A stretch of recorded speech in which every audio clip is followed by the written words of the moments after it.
This man was named Li Yi. He is a seasoned interdimensional miner. His daily job is to wear a hazmat suit and risk his life mining energy stones in another dimension.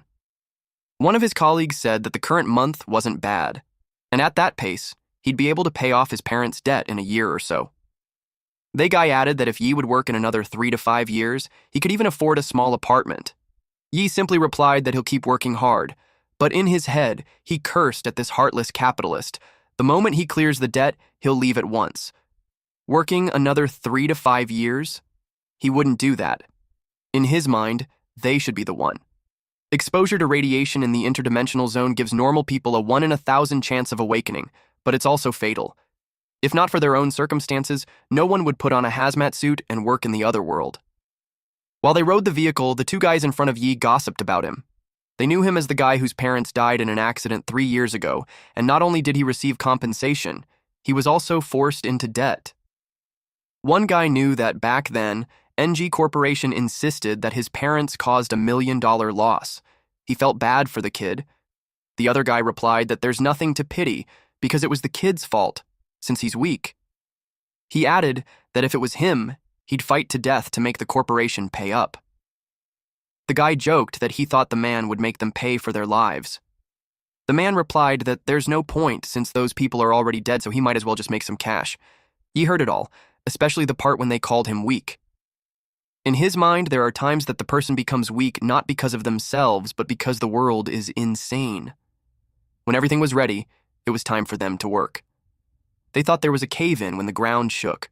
One guy called them out for screaming just because of a minor tremor, but the guy replied that he had never heard of earthquakes in other dimensions.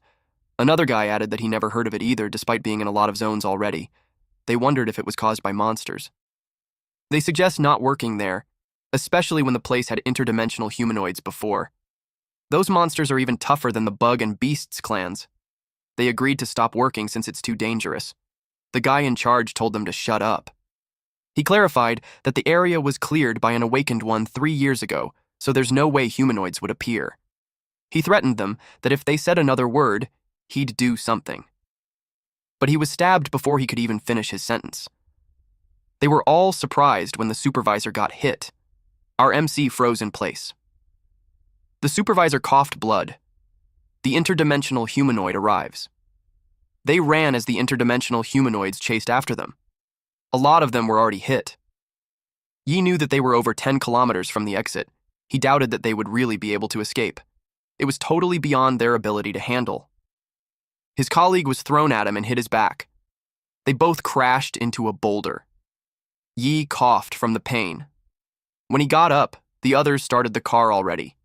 He begged them to take him with them, but the car drove away. An interdimensional humanoid jumped on the car, and its claws pierced through the ceiling. The driver and the passenger were taken away, and the truck overturned. Yi realized that the interdimensional humanoids went after the people in the truck. Eventually, the truck exploded. He was surprised. The interdimensional humanoids were caught in the explosion, and they screamed in pain. Yi realized that their weakness is fire. He saw some wood burning near him, and he thought that it was worth a try. One interdimensional humanoid attacked from the right. He immediately went for the burning wood. He grabbed it and waved it in front of the interdimensional humanoid, hoping that it would leave. And just as he thought, it hesitated to approach him. He told everyone that those creatures are afraid of fire. 10 years ago, mysterious gates suddenly appeared all over the world. Insectoids, beasts, and humanoids from other dimensions poured onto Earth through the gates. Only awakened advanced beings who had mutated through radiation had the power to fight these monsters. The appearance of advanced beings not only gave humanity the power to close the gates, it also opened a new era of exploration and development of otherworldly energy sources. But unfortunately, those miners aren't advanced beings. They were just ordinary people, and simply surviving in the world takes everything they have. Against the monsters from the gates, they don't even have the strength to run. They gathered as much flammable stuff as they could to ward off the interdimensional humanoids. One man was worried because the torch wouldn't last much longer. Yi suggested that there's gasoline in the storage room, and they might be able to use the fire to block the entrance until rescue arrives. They stood back to back, formed a circle, and retreated slowly. They were doing well as they approached the drums of gasoline. Once within reach, Yi yelled at them to quickly pour it at the entrance. They kicked the cans and threw their torches to light fire. The torch fell into the gasoline near the foot of an interdimensional humanoid, and that interdimensional humanoid got burned. An old man thanked Yi, because if not for him, they would be dead. Since he saved his life, they promised him that if he ever needs anything, they'll give it to him. Yi noticed something behind him. There was a large statue. The guy beside him shared that they found it a long time ago in the mine. He assumed that Supervisor Wang planned to smuggle it and sell it on the black market. That's why it was there. Yi replied that it looked like it had been around for years. Suddenly, a voice came through the radio. They were glad to hear from them. They reported that their sector, Sector 7, had been attacked by humanoids and urgently needed rescue. The headquarters confirmed their report and told them that rescue will arrive in approximately 2 hours. They begged for them to come sooner, but the line was cut off, and only static noise was left. They got worried since their suits only have enough energy for another hour and a half. Some of them expressed that they didn't want to die because they have a wife and kid waiting for him at home. One of them regretted not driving out even if only one makes it through. He thinks it's better than waiting to die. Yi checked his arm. He prayed for rescue to get there soon since his suit power is already low. One of their colleagues called everyone's attention and stated that since their suits won't last until rescue arrives, someone will have to make a sacrifice. And he suggested that it should be old folks and orphans. The man stated that Yi doesn't have attachments and was buried in debt, so he concluded that living was just suffering for him. Then he suggested that Yi just give up his suit battery. They hit him with a plank and dared him to fight back. Yi fell to his knees because of the pain. They dared him to resist. Then the man choked him while telling him that if he gets exposed to radiation, he'll awaken, so he was just giving him a helping hand. The other one added that if Yi awakens, he'll become their savior. Yi crawled to get his mask. He told them that if he awakens, the first person he'll kill is them. They mocked him for thinking that he would be lucky. They grabbed his battery. After with Yi, they called someone else to be the next one. A guy pushed the other two as a sacrifice. The two bullies chased after him when he tried to run away. He climbed on the truck. He yelled at them that if they died, they would die together. He started the truck and the statue in its lost balance, and it fell. They all chased after him to stop him, since if he breaks through the fire barrier at the entrance, they were all done for. They panicked when the guy broke through the entrance and the humanoids started coming in. Yi was left there on the ground. The statue fell in front of him. Our boy looked at the statue and asked if it was laughing. It was as if he was being mocked by it. Lo and behold, this statue really had this sinister grin on its face. And boy, oh boy, it reminded me of the statue from Solo Leveling. But a few seconds later, an interdimensional humanoid appeared and stepped on the statue. And it was about to grab Yi. Yi questioned why he had to endure it all. The hand of the humanoid pierces his torso. He thought of the times he was being ridiculed, like when his parents died, and the relatives didn't want to raise him, or the time he was thrown out of his house because he can't pay rent, or the debts were passed on to him. Some established people came to him and threatened him when he wanted to investigate his parents' death. The complaint letters that he sent out just ended up in the corporation's hands. He didn't want the compensation. Instead, he sought the truth. The man decided to give it to him. He was informed that his trash parents violated regulations and caused the accident. Not only are they not compensating, they sued him for the millions they cost the company. He closed his fist. The man kicked him in the face while telling him that he should have just signed the compensation agreement and taken tens of thousands, and none of that would have happened had he not insisted on the truth. The man was annoyed with him since he's now in charge of collecting his debt, which has $30,000 a month interest, and the principal amount should be paid in 3 years. He told Yi that he'll send someone on the 15th of each month, and if he doesn't have the money, he should expect them to treat him roughly. Yi looked pitiful, so the man told him that he'll give him a way out. He suggested that he becomes an interdimensional miner, since it's the only job where he might have a chance to repay his debt. Back to the present time, Yi stated that he's dead either way, so if he dies, he won't make it easy for them. He didn't mind that he's weak and refused to die quietly.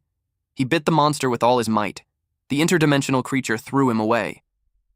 As his consciousness fades away, he thinks of how disgusting the stench of the beast. A shadow figure stated that he thought Yi would unlock some kind of potential, but it turns out it was just pointless struggle before death. He replied, that at least he did something unlike him, a statue crushed to pieces by that beast like it was nothing. The statue told him that he's the only one who can save him if he obediently hands over his body to him.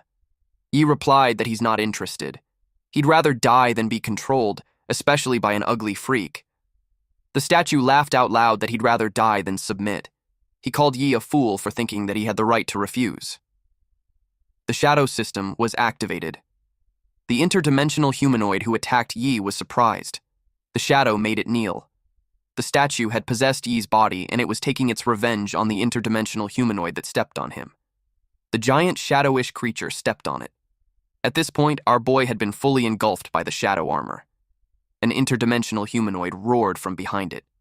He got annoyed that it was too noisy. A shadow appeared on the ground, and it swallowed the interdimensional humanoid.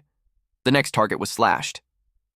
Yi really hated the disgusting smell of this beast. And as for the human trash, he binds them. They got scared of him. The statue was curious what Yi would do if he gave him his body back.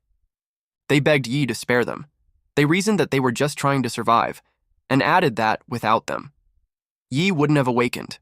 They uttered that they were a little harsh to awaken him. He asked if now he has to be thanking them all.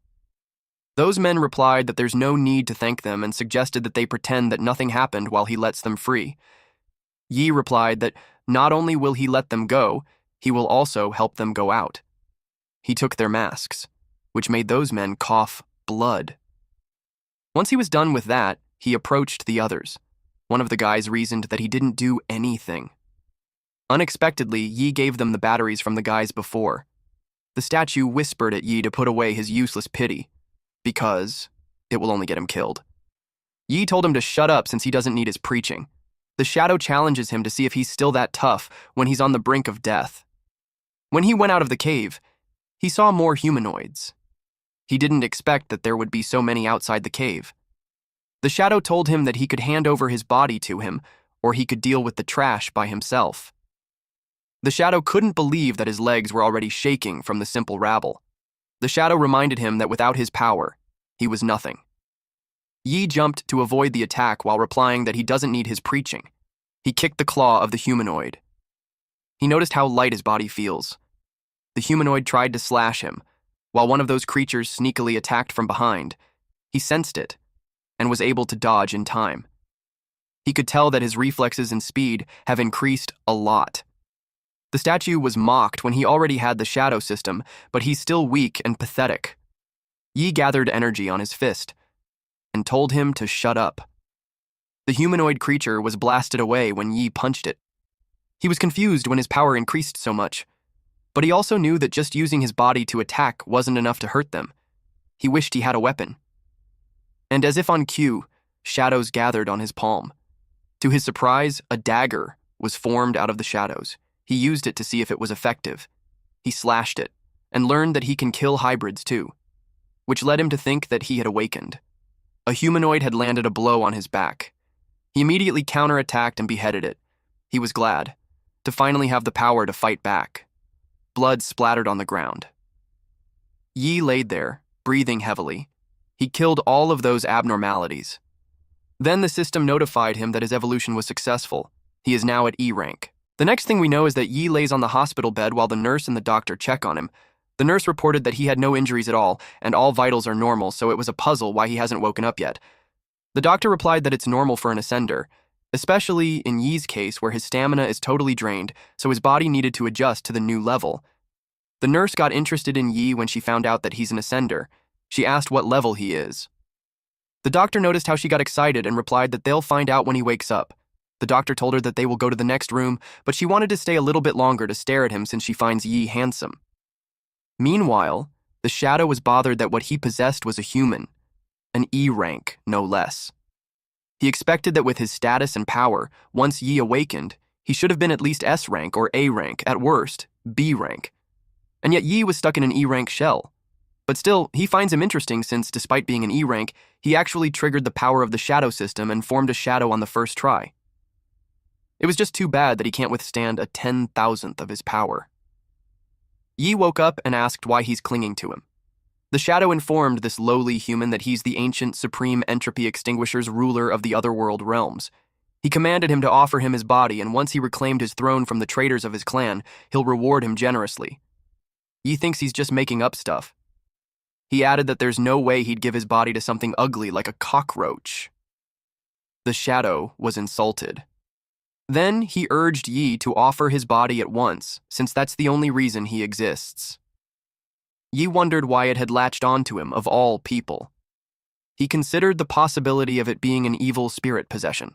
Or perhaps it was simply enamored by his beauty. Given the person's seemingly unstable demeanor, Yi knew better than to provoke him.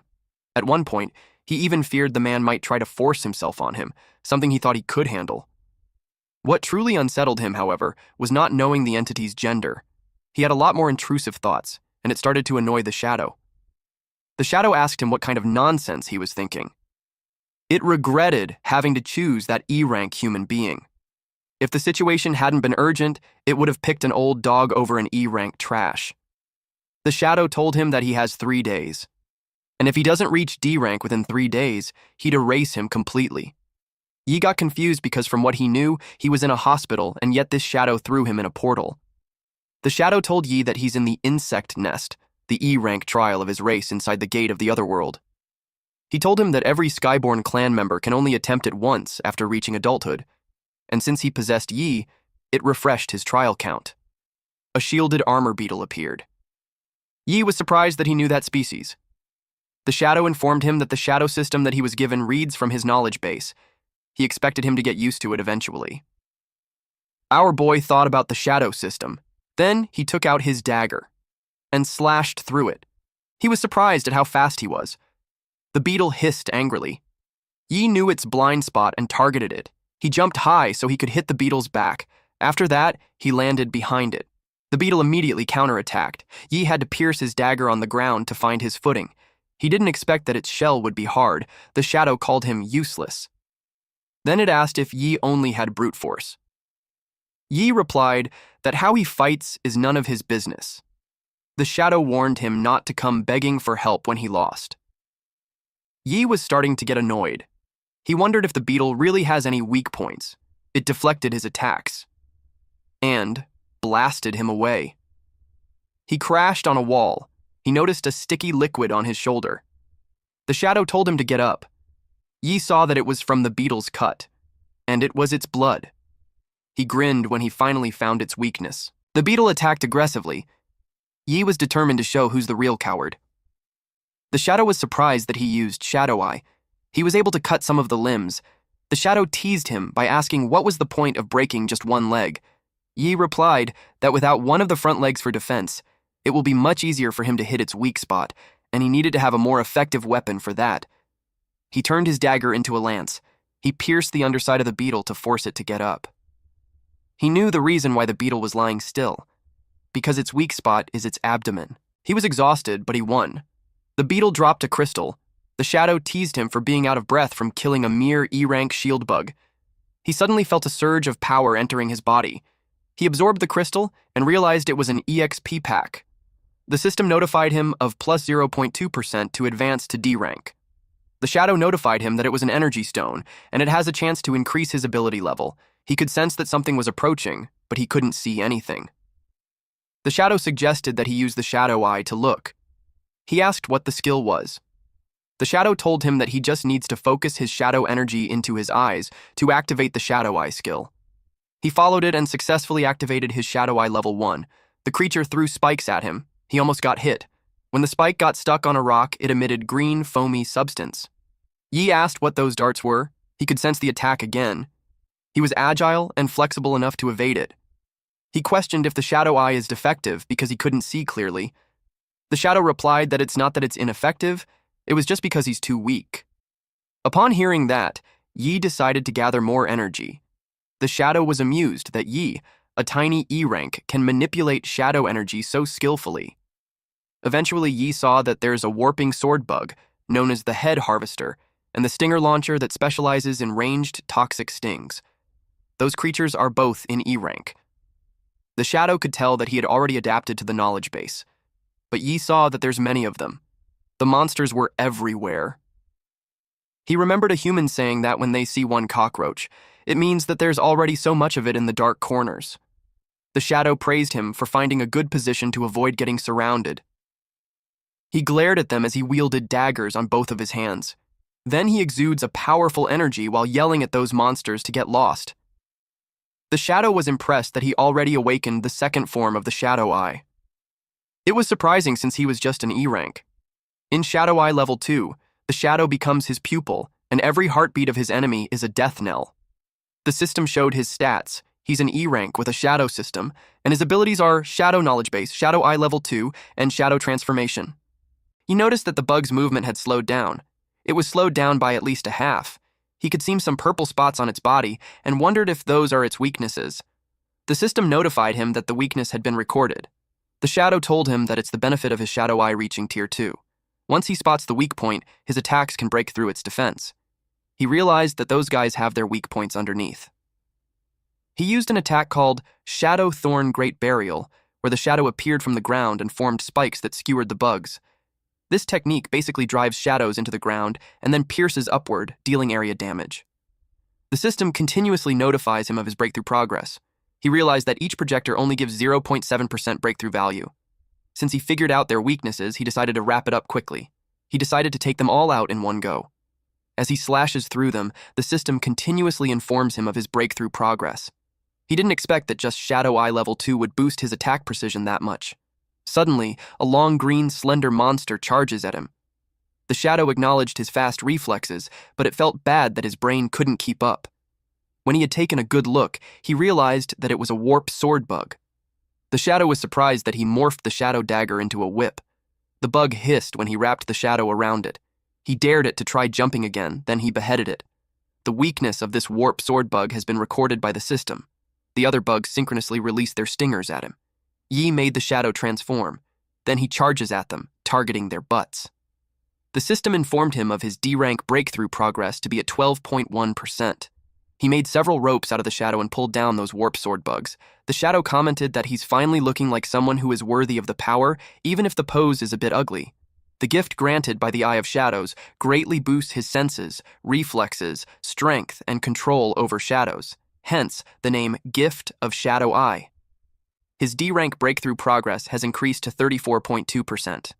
But the gift of the Shadow Eye also consumes a massive amount of mental energy.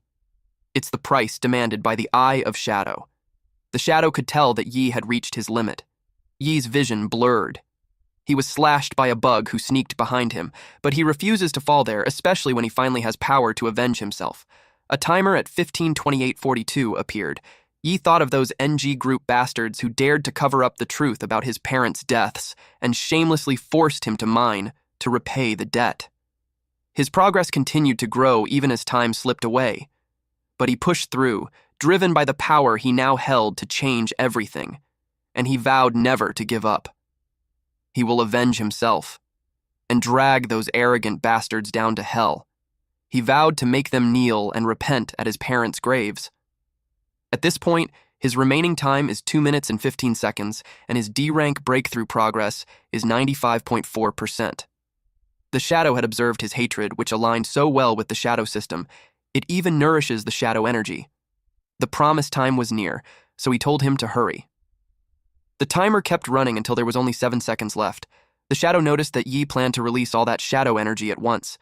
He asked if he's not scared that his body will explode. Only 3 seconds remained.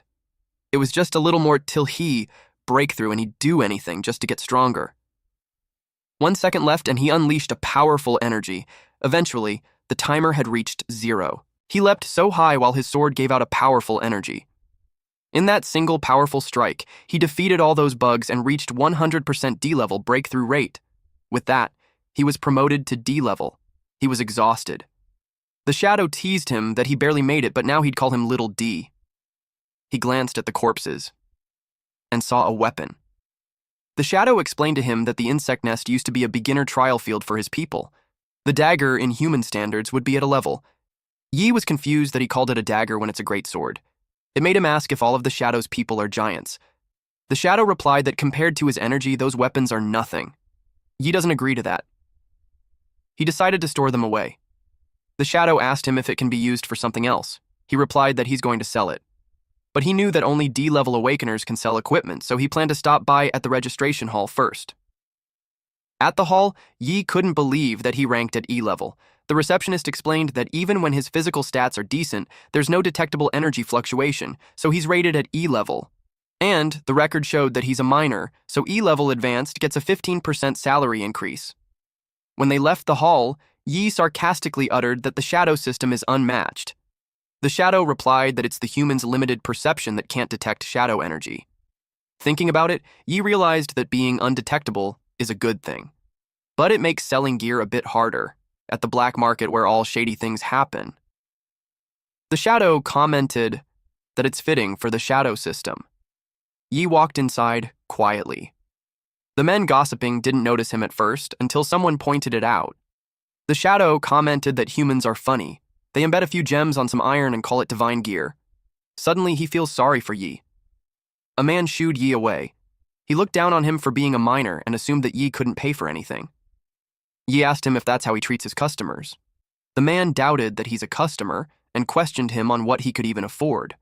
Our MC told him that he doesn't want his stuff anyway. He uncovered the great sword and demanded that their appraiser see how much his sword is worth. A woman clinging to a man's arm appeared, and she questioned why he brought her to a stinky place. The man is Zhou Ting, a D-level, and the woman is Su Qing, a civilian. The shopkeeper left Yi and went to entertain the young master Zhou. He asked him if he had something good to sell. Ting replied that he got a decent sword from the gate of the otherworld, and he planned to sell it so he could buy his girlfriend a new car. The shopkeeper recognized that it was a wind howl sword. The weapon comes with a boost attack. It was a hot item among D-levels. Yi recognized Su Qing. She was horrified to see him. When his parents died and he didn't get any compensation, she left him. She was harsh on their last meeting. Ting asked her if she knew him. She denied knowing him and lied that he's a fan of her since she's an influencer. Ting got annoyed with Yi and insulted him by calling him trash. He told him that the junk collection site is at the end of the street, so he should just take his junk there before they close. He yelled at him to get lost. He attempted to attack Yi with the sword he's going to sell, but it hit the great sword instead. His eyes widened when he saw that his sword got shattered. Yi told him that it was his sword that was real junk. Qin asked how it happened when he told her that the sword cuts like mud and was worth a lot. Ting got annoyed and attacked Yi with a punch. Ye noticed that Ting was too slow. He sidestepped to avoid being punched. Ting commented that his skills aren't bad. He attacked again. He continues to attack while Yi swiftly evades all of it.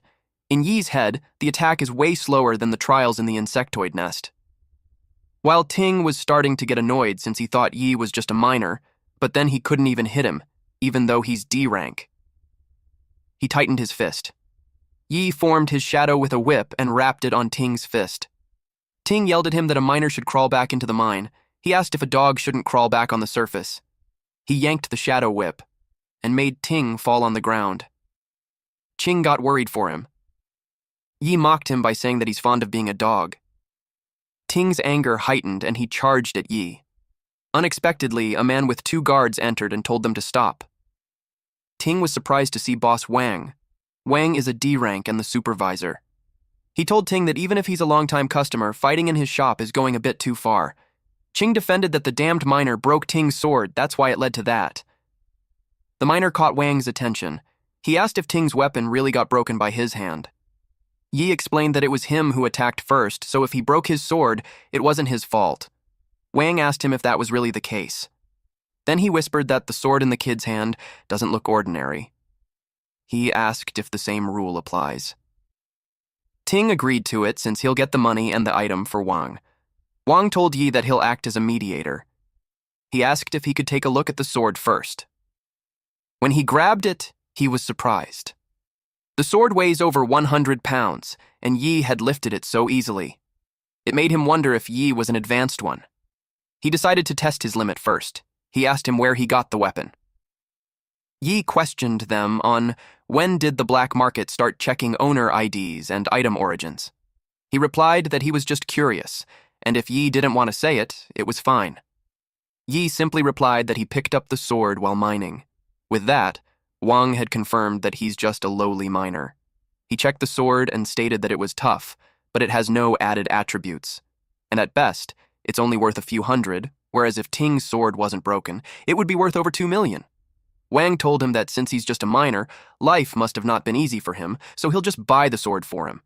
And he'll only have to compensate Ting with 2 million, and he'll cover the rest. He made it sound like he's doing Yi a favor. He stated that it was his good deed for the day. Then he asked Ting if he agreed. Ting accepted the condition since he stepped in. Ching told him that there's no way a miner could have 2 million, and she reminded him that he promised to buy her a car. Ting whispered to her that selling his organs will still get them 2 million. With that, Ching agreed to their plan. Yi could tell that they have it all planned out. Wang challenged him if he had a problem. He smirked and told them that the one with a problem wasn't just him. And then he started emitting the shadow's aura all around him. Wang's men attacked to cripple Yi. Wang stated that the pointless fight isn't worth his time. He suggested that they head to the waiting room and wait. Ting agreed to that, but to their surprise, a man went flying in front of them. Wang reminded this man named Biao to be careful, because if he breaks the merchandise, he won't be able to pay for it. Yi kicked the other 2 men. One went flying towards Ting. He kicked the man before he crashed into him. He commented that working the mines built up his strength.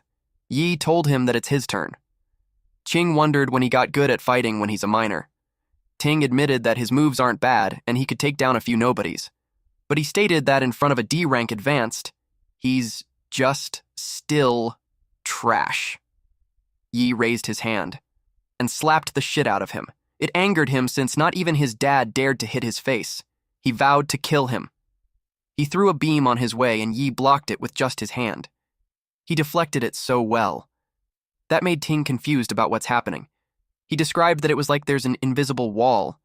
Yi told him that since his dad didn't hit him, he'd do the honors to teach this ungrateful brat a lesson. Ting was scared and yelled at him not to get any closer.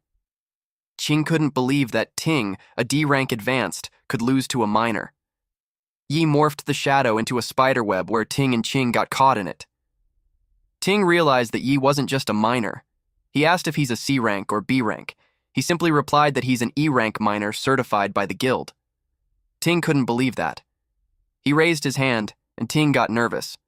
Ting stated that he's a member of the Black Panther gang, and if he touches him, he'd be going against them. Yi knew that the gang was a loan shark. Ting replied yes. With that, Yi didn't hesitate to punch him continuously, while Ching screamed out loud. The impact of the punch blasted Ting to the wall. He coughed blood. Yi told them that he hated loan sharks the most. Wang attacked from behind. Yi pushed him away while telling him to get lost. Ting tried to settle the misunderstanding with 100,000 yuan. He asked if it meant that his face is only worth 2,000 per slap. Ting offered him 1 million just for him to stop slapping him. Yi knew they loved charging high interest, so he wanted that to apply to him too. He told him that the 50 slaps earlier were just the interest and now he's going to charge the principal. Ting showed him his black card and offered 5 million. He told him to take everything he got. Our MC saw that the card was an NG Group VIP card. He realized that the ones collecting the NG Group's debts and forcing him into the mines are people like him. After learning that, he decided to let Ting go and lure the snake from its hole. He took the card while saying that the Black Panther gang has squeezed millions out of him over the years, so with him taking the card, it was like returning the money back to its rightful owner. Ching helped Ting up while asking him if he was okay. He pointed out that she mentioned that he's just a miner. She reasoned that she had no way to know that she got powerful. He slapped her and blamed her for saying that he's a miner and causing him to let down his guard. He knew that his money wasn't easy to take. He called someone. The man on the other line just finished beating up people and answered his call. Ying called his brother Panther to tell him that he needs to stand up for him, because just recently someone stole the treasured sword that he was going to offer to him and even threatened to wipe out the Black Panther gang. Panther told him to send the guy's info. Panther's lackeys reported to him that they got the item. He also asked what they're going to do with those people. Panther asked him if there's any people there. They don't see those people as humans, so they replied no. And he cut up the bodies into pieces. Panther told the guy that the kid that Ting reported is his now. There was an entry on the Shadow Knowledge base, and it's about the NG Group. It is a massive multinational corporation and the main culprit behind the death of Yi's parents. The next day at the guild, a man approached Yi to ask if he could help him with anything. Yi answered that he's looking for a task that suits him, an E rank advanced. The other men who heard him told him that he's in the wrong zone since the lowest level of tasks in there are D rank. They laughed at him, saying that he's trying to get himself killed. Other people butt in, saying that it's funny that an E rank dared to talk big. One person added that E ranks survive from depending on them like parasites. They told Yi to leave and wait outside for teams that will need him. The crowd chimed in, saying that he should be at the entrance by the garbage pile since trash should stay trash. Yi was unhappy that the 5 million that he got was instantly taken away by those damned loan sharks. His priority now was to get a task. Someone walked in, and everyone felt an immense pressure. With that pressure, they estimated that the person was at least B rank. The aura of a B rank made it difficult for them to move. The woman had silver hair, cat ears, and a red aura around her body. Yi remained quiet while the others gossiped on why a B rank was there. In Yi's mind, despite the delicate aura, she looked like a rich girl, and he doesn't sense any killing intent. He wondered if she's just hiding it. He noted the contradiction of being ostentatious and restrained from her. A man with a black mask announced that the D-rank task at the Beast Abyss needs a D-rank advance to work as a miner. He asked if there's anyone interested.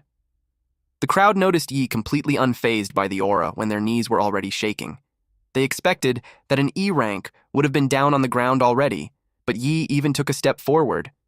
Yi realized that he's the only one that way. The woman also noticed him completely unaffected, despite being a miner. The guild staff recognized the woman, Chin from the Longmen 3rd Street. He told her that he got a lot of D rank around. She declined and told him that she'd take Yi. The guild staff was surprised and informed her that it's against the rules since he hasn't queued up to register. She glared at him while telling him that she is the rule. She reiterated that she'll take him.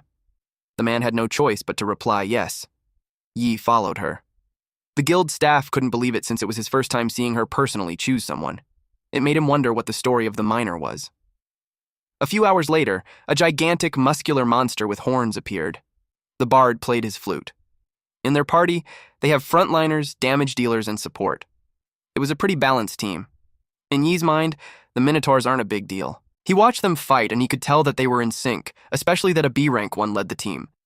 He could tell that everything goes smoothly. But he used his shadow eye and found Minotaurs below that exceed D-rank standards. He wondered why the others couldn't sense it. The shadow told him that his shadow eye has already reached Tier 2, and his sensory perception far surpasses that of those trash. Yi knew that even if the others didn't sense it, the B-rank rich girl should. He wondered if she noticed it, and deliberately hid it for some reason. The bard reported to Chin that the starlight crystal vein that she's looking for was in there. She told the miner to come with her. Yi couldn't believe her. She knew that it was dangerous, but she dragged the miner along. As they kept going, Yi noticed that the ominous aura kept getting stronger. It made him wonder if she didn't care if the miner or her teammates died, or was it because she believes that her B-rank power alone is enough to keep everyone alive? The ground shook. Then, out of nowhere, Yi and Chin fell on a pit. Luckily, they landed safely on the ground. Yi noticed something ahead. There was a D-rank Minotaur beast man. I saw her draw her sword. He anticipated her move. Her red aura formed eyes in front of her, but she didn't budge. She retreated behind him and told him that she'd cover him so he should go. Yi had to remind her that he's just a miner. She blushed. Her knees weakened and she told him to get out there.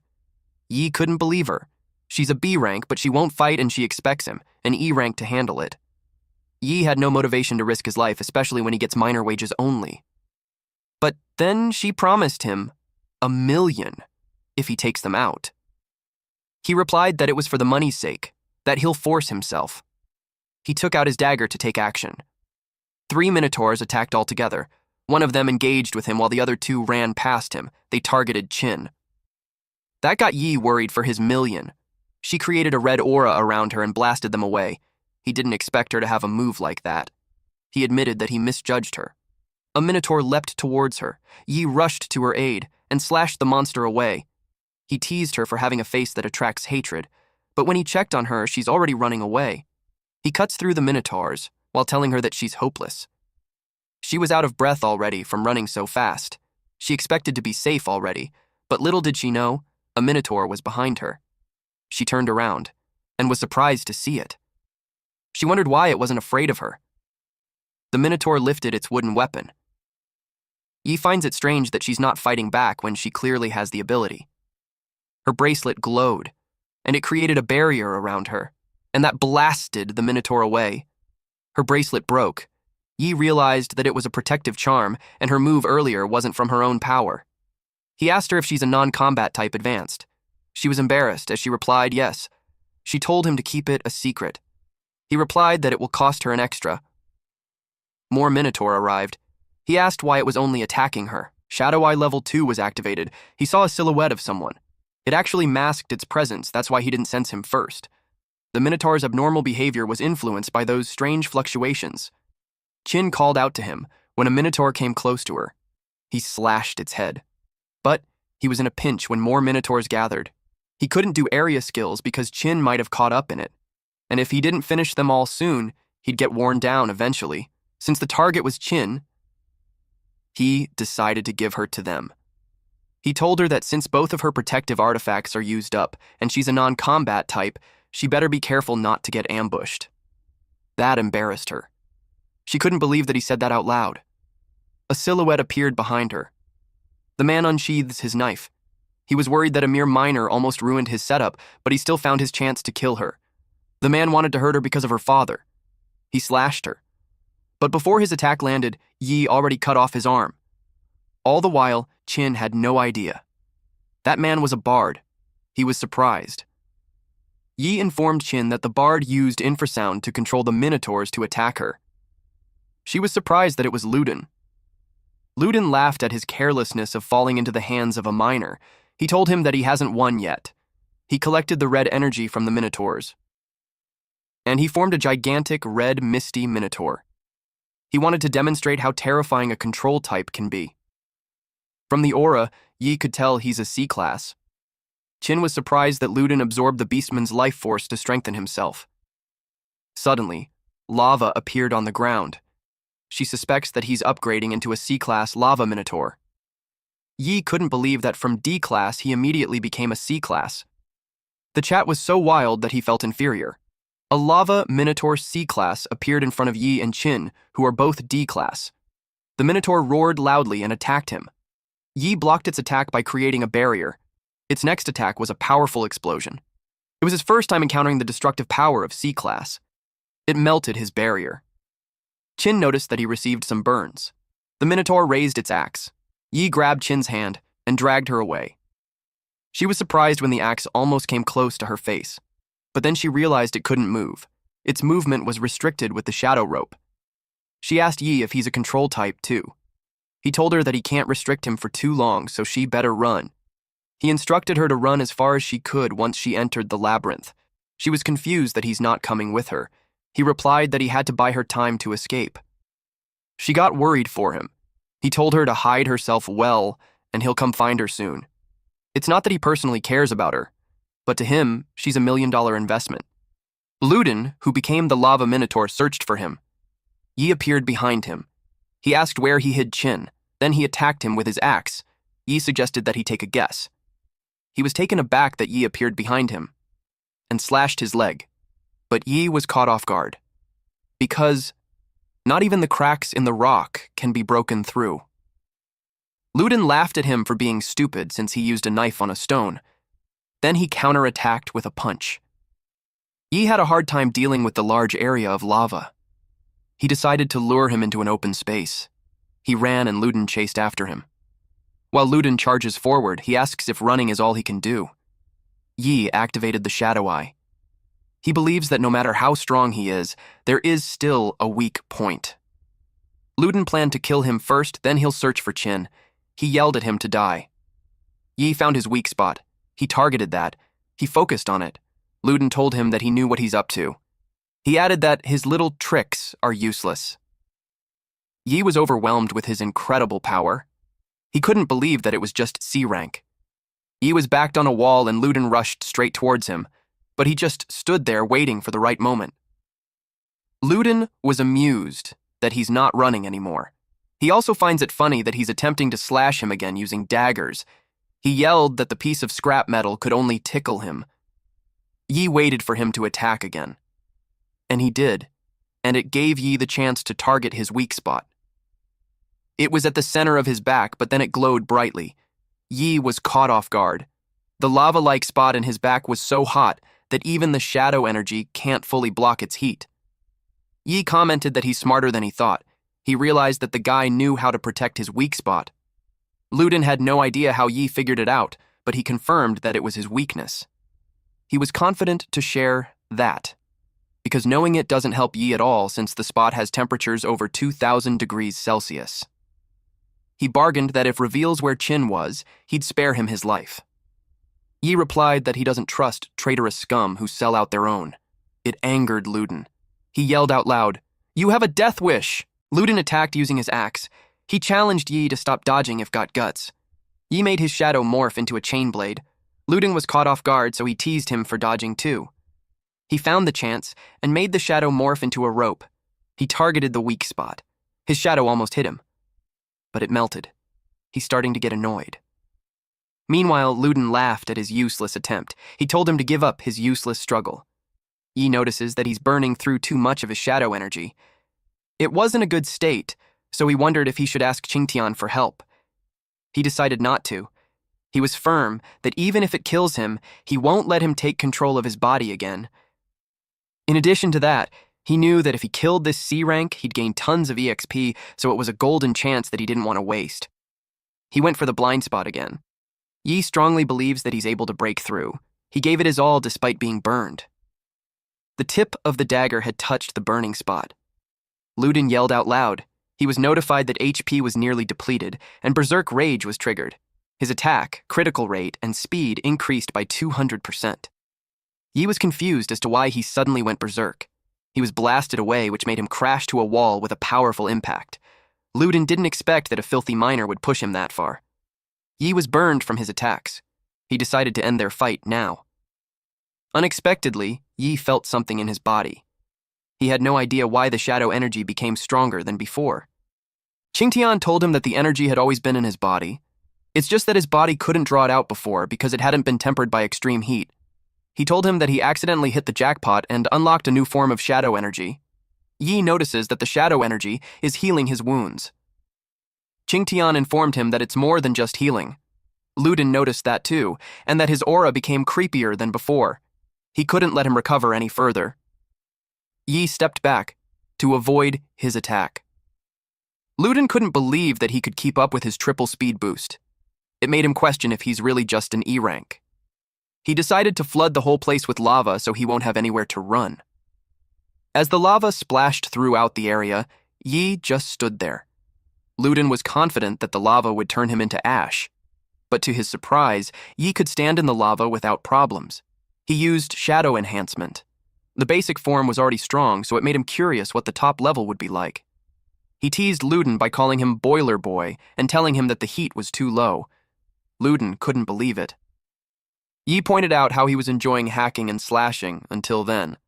But now, it was his turn to counterattack. Yi charges again.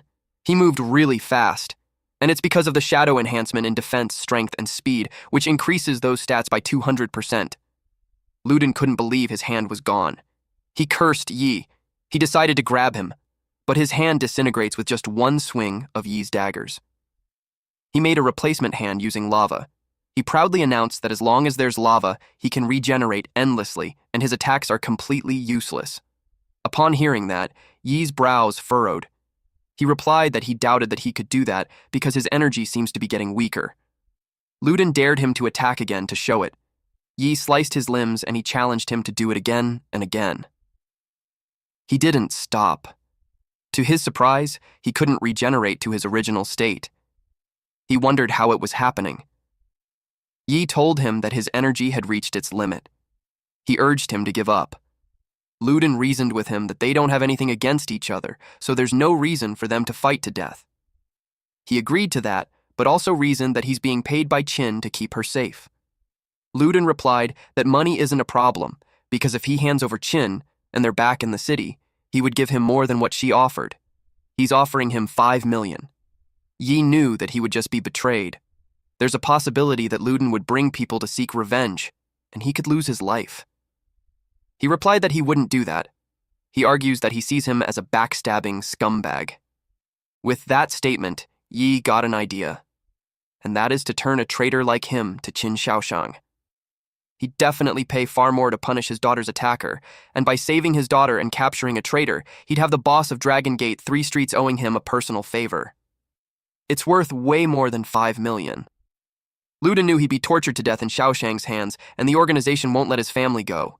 If that's how it will be, he'd just use a crystal. Qingtian was surprised that he has a prison gate fragment.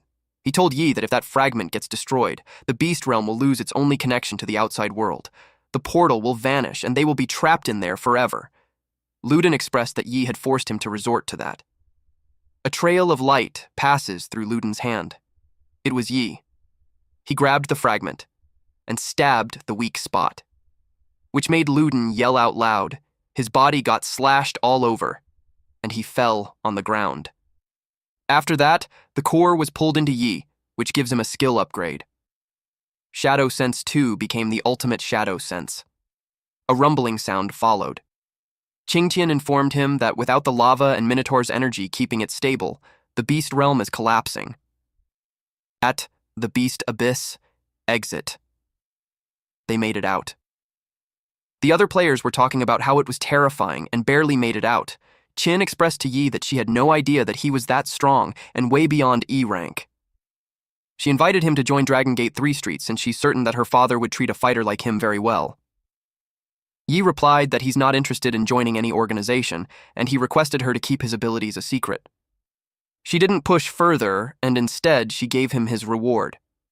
Before he leaves, he asks her if Dragon Gate 3 Streets deals weapons like his sword. She inspected it and told him that she will need to take it back for appraisal and assured him that whatever it is worth, he'll get every penny. He's fine with that. He could tell that she's knowledgeable about weapons. If she got good eyes for it, he just found himself a buyer for all his gears. He's also fine if she turns out to be a cheapskate like Boss Wang. He's still not a losing end either since he had $1 million in his hand. Once he reached home, he inspected the prison gate fragment. He was curious about what it really was. Qingtian replied that as long as he has enough fragments, he can make his strength reach S rank or even higher. The rank enticed him. With the prison gate fragments surfacing again, it made Qingtian question if those bastards are still out there.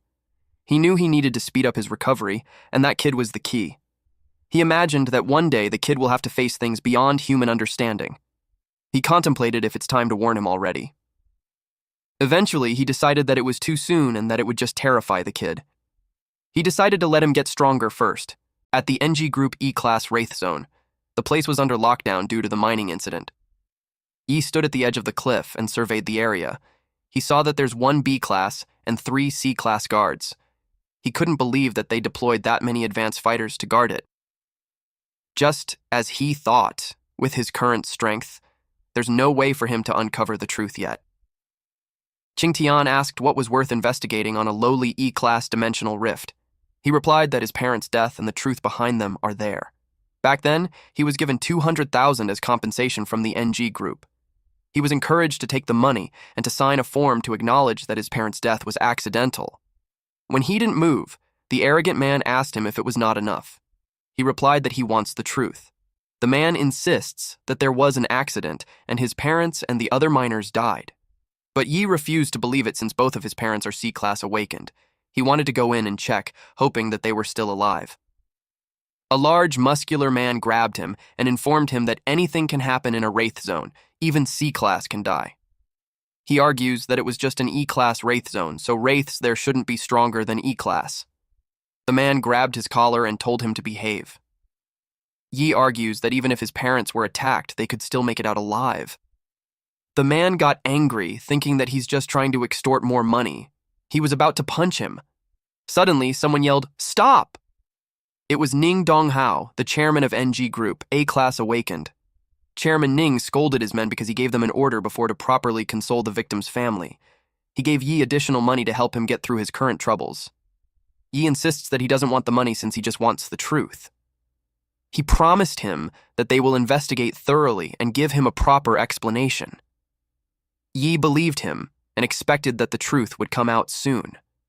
But instead, they framed his parents as thieves and handed him a bill for millions in damages. Qingtian commented that no matter what the race is, the weak are still oppressed. He advised him to gather more rift gate fragments so that once he's strong enough, uncovering the so-called truth will be as easy as saying it. Yi was silent, but Qingtian heard his thoughts. He blamed Qingtian's shadow energy for being unpredictable, leading him to be classified as E-class. And he questioned him since he's saying that he will take over his body, but he's helping him level up. He questioned if he's good or bad.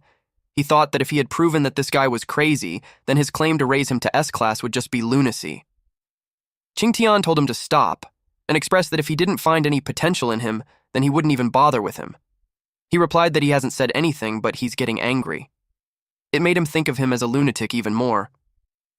Suddenly, he received a mission invite. At Chemical Zone, a D-class Wraith zone.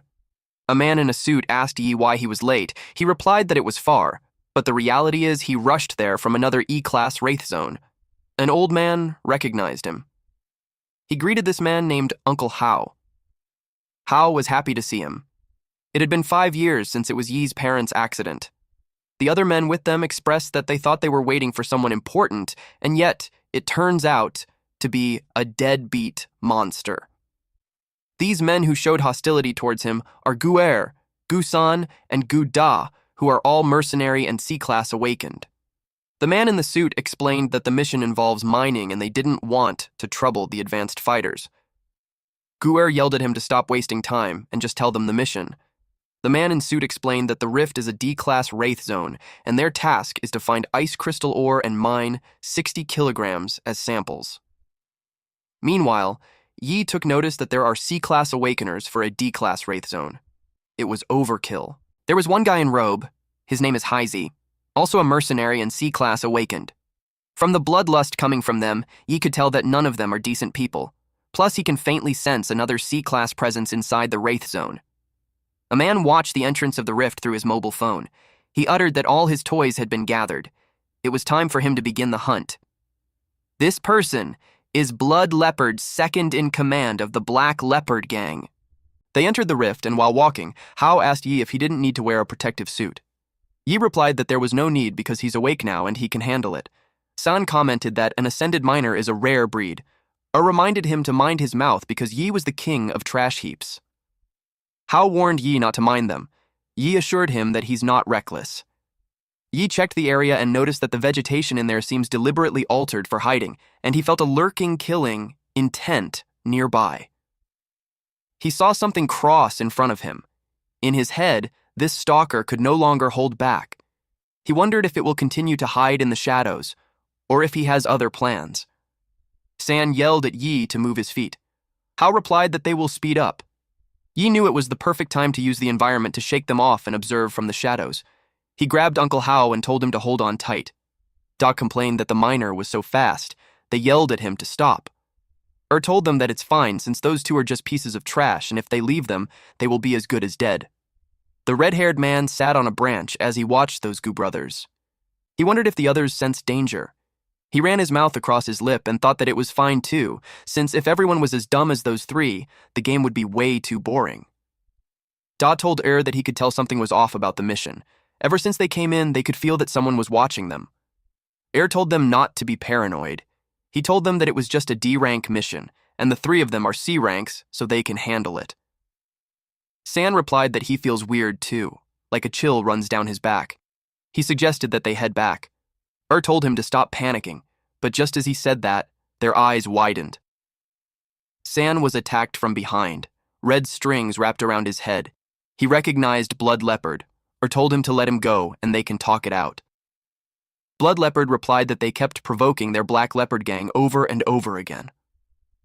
So there was nothing to talk about. He pulled the strings and that chopped San's body. Those two watched it happen. Da was engulfed with his anger and charges ahead. Tried to stop him. The red strings caught his fist, and his whole body was wrapped in strings. The strings cut through his skin, and eventually chopped his body. Was terrified, so he ran as fast as he could while Blood Leopard was in a frenzy since he liked fearful prey the most. Meanwhile, Yi and Hao rested for a bit. Hao asked him why he ditched those other awakened men. Yi inquired if he offended anyone or any faction recently. Hao replied that he's just a miner, so there's no way he would offend someone. He asked him why. Our MC revealed that the mission is a death trap, and someone wants all of them buried in that twisted place. Hao expressed that he's scared. Yi told him that if he knew something, he should tell him. Suddenly, appeared and yelled at Yi for not saying anything, even when he noticed something strange. He blamed him for the death of his brothers. Yi commented that wasn't useless at all, since he helped draw out the mastermind before he died. That statement angered him. He asked him what he said. Yi repeated what he said, that was about to die. Was surprised to be caught in red strings. Blood Leopard told Yi that he didn't expect him, a minor, to be that interesting. Yi had activated Ultimate Shadow Eye. Hao got scared when he saw Blood Leopard. He begged him to spare him as they were just minors and never crossed him before. But Blood Leopard wouldn't let him go, because when he was drunk a few days ago, he had slipped into letting them know that he was the one out of his grasp. Blood Leopard could mark human weak points. He's a C rank with a blood spider silk skill that cuts via high-frequency vibration within a 10-meter range. Hao promised him that he'll take the secret to his grave and won't tell anyone. But Blood Leopard only believed in one truth. Yi warned Hao to watch out, but it was too late. Hao was shot in the shoulder. Blood Leopard's belief was that only dead people can keep secrets. Yi cursed at him. Then Yi retaliated. His blades were blocked, though Blood Leopard didn't expect a minor like him to have some skills. Now, he wasn't surprised that he managed to take down the punk, Zhou Ting. But Blood Leopard told him that he can only be as good as that. Then he was almost clawed at, but good thing he jumped to evade it. Blood Leopard was more than willing to help him die if he's that eager. At this point, Yi activated Shadow Enhancement. He tried to block the consecutive attacks, but he had a difficult time. Blood Leopard saw that he's still distracted, so he clawed at him, making Yi hit a tree. Hao tried to approach Yi, but he told him to stay back. Getting close was a huge disadvantage against Blood Leopard, so he needed to change tactics. Blood Leopard assured them that both of them would be killed. Yi responded that he doesn't know yet who would die first. He activated the Ultimate Shadow Eye. He used a Shadow Morph Dagger, but it was all countered.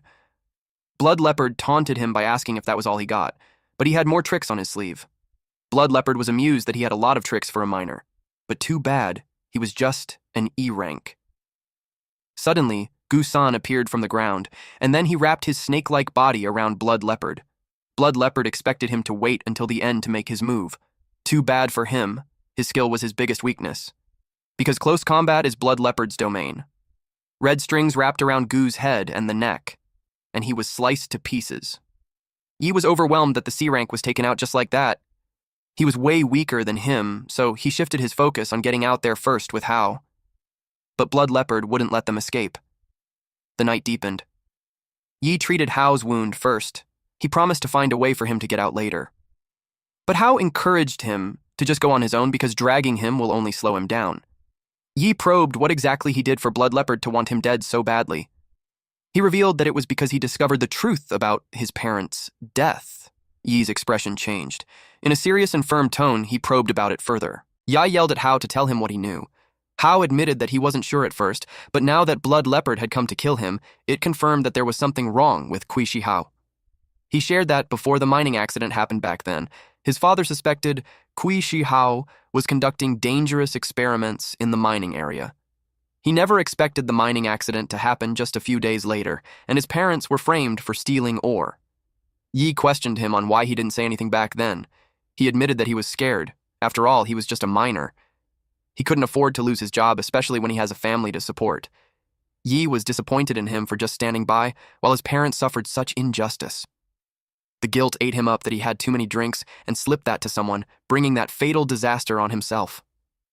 Suddenly, Blood Leopard showed up and unleashed his strings. Yi was alerted. He saw Hao being wrapped in those strings all over his body. Without any more time left, Hao apologized to him and hoped that Yi wouldn't hold a grudge against him. After that, his blood gushed out. Blood Leopard felt that Yi was familiar. Now he realized that he was the son of those two C ranks. He charged at him, determined to send him to his parents, but Yi refused to go down without a fight. He slashed at him. Yi was caught off guard. Blood Leopard suggested that watching his own flesh and blood fly everywhere should be exciting. Yi argued that his blood spider silk wasn't invincible. He used Shadow Morph to create a great sword. He noticed that when Blood Leopard attacked, it was the time when his defense was at its weakest. He broke the strings, which surprised Blood Leopard. So, Blood Leopard released more strings in his direction. He realized how ruthless this kid was for trading injury for injury. But Yi fell to his knees. He was reaching his limit. Because of that state, Blood Leopard realized he was just bluffing. Though he admits, he gave him a scare earlier. He released his strings towards him again, and told him that if he weren't an E rank, he would have been done for. He taunted him to kill him, and noticed how Yi glared at him. It made him laugh. Whenever he see an ants reveal that unwilling look, it excited him. To provoke him even more, he decided to reveal a secret. He admitted that Hao Wu was half right, but also his parents didn't die in a mining accident, because they died in his hands. He liked how the kid scowled at him. He added that when he killed his mother, his father looked the same way too. His father unwillingly watched as Blood Leopard cut his mother into pieces. Blood Leopard noticed how his threads were being burned away, and he had no idea how it happened. Yi erupted with a powerful energy from his body. Qingtian appeared behind him. Through his gritted teeth, he told Blood Leopard that he would slaughter him. Just as Qingtian expected, Yi could use hatred to stimulate the shadow energy in his body. There was a surge in internal shadow energy detected, and it initiated correction. When the level correction was complete, C-rank shadow enhancement leveled up to Tier 2. He also awakened a new skill called Shadow Jaunt. The body can slip into any shadow and emerge from any other connected shadow. Blood Leopard couldn't believe that his injuries were completely healed. He didn't know he had healing skills too, but he wasn't threatened. Instead, he finds a prey more interesting when it struggles to the brink of death. Yi scoffed at that. He revealed to him that beneath the shadows, he was the prey. Blood Leopard was caught off guard when the kid's strengths suddenly increased. He also noticed that he became faster, because in an instant, Yi was behind him. But it wasn't enough to kill him. Yi released a flying dagger swarm, but that move was useless against him. But Yi didn't stop there. He used Shadow Jaunt, Flying Thunder Step, a teleporting skill using a Shadow Jaunt in a thrown weapon. He was caught off guard with that move, but it was still useless because he wouldn't let the toy knives break through his defenses. Yi moved quickly again. He told him that he wasn't trying to break through his defenses. He knew Blood Leopard couldn't handle both offense and defense at the same time.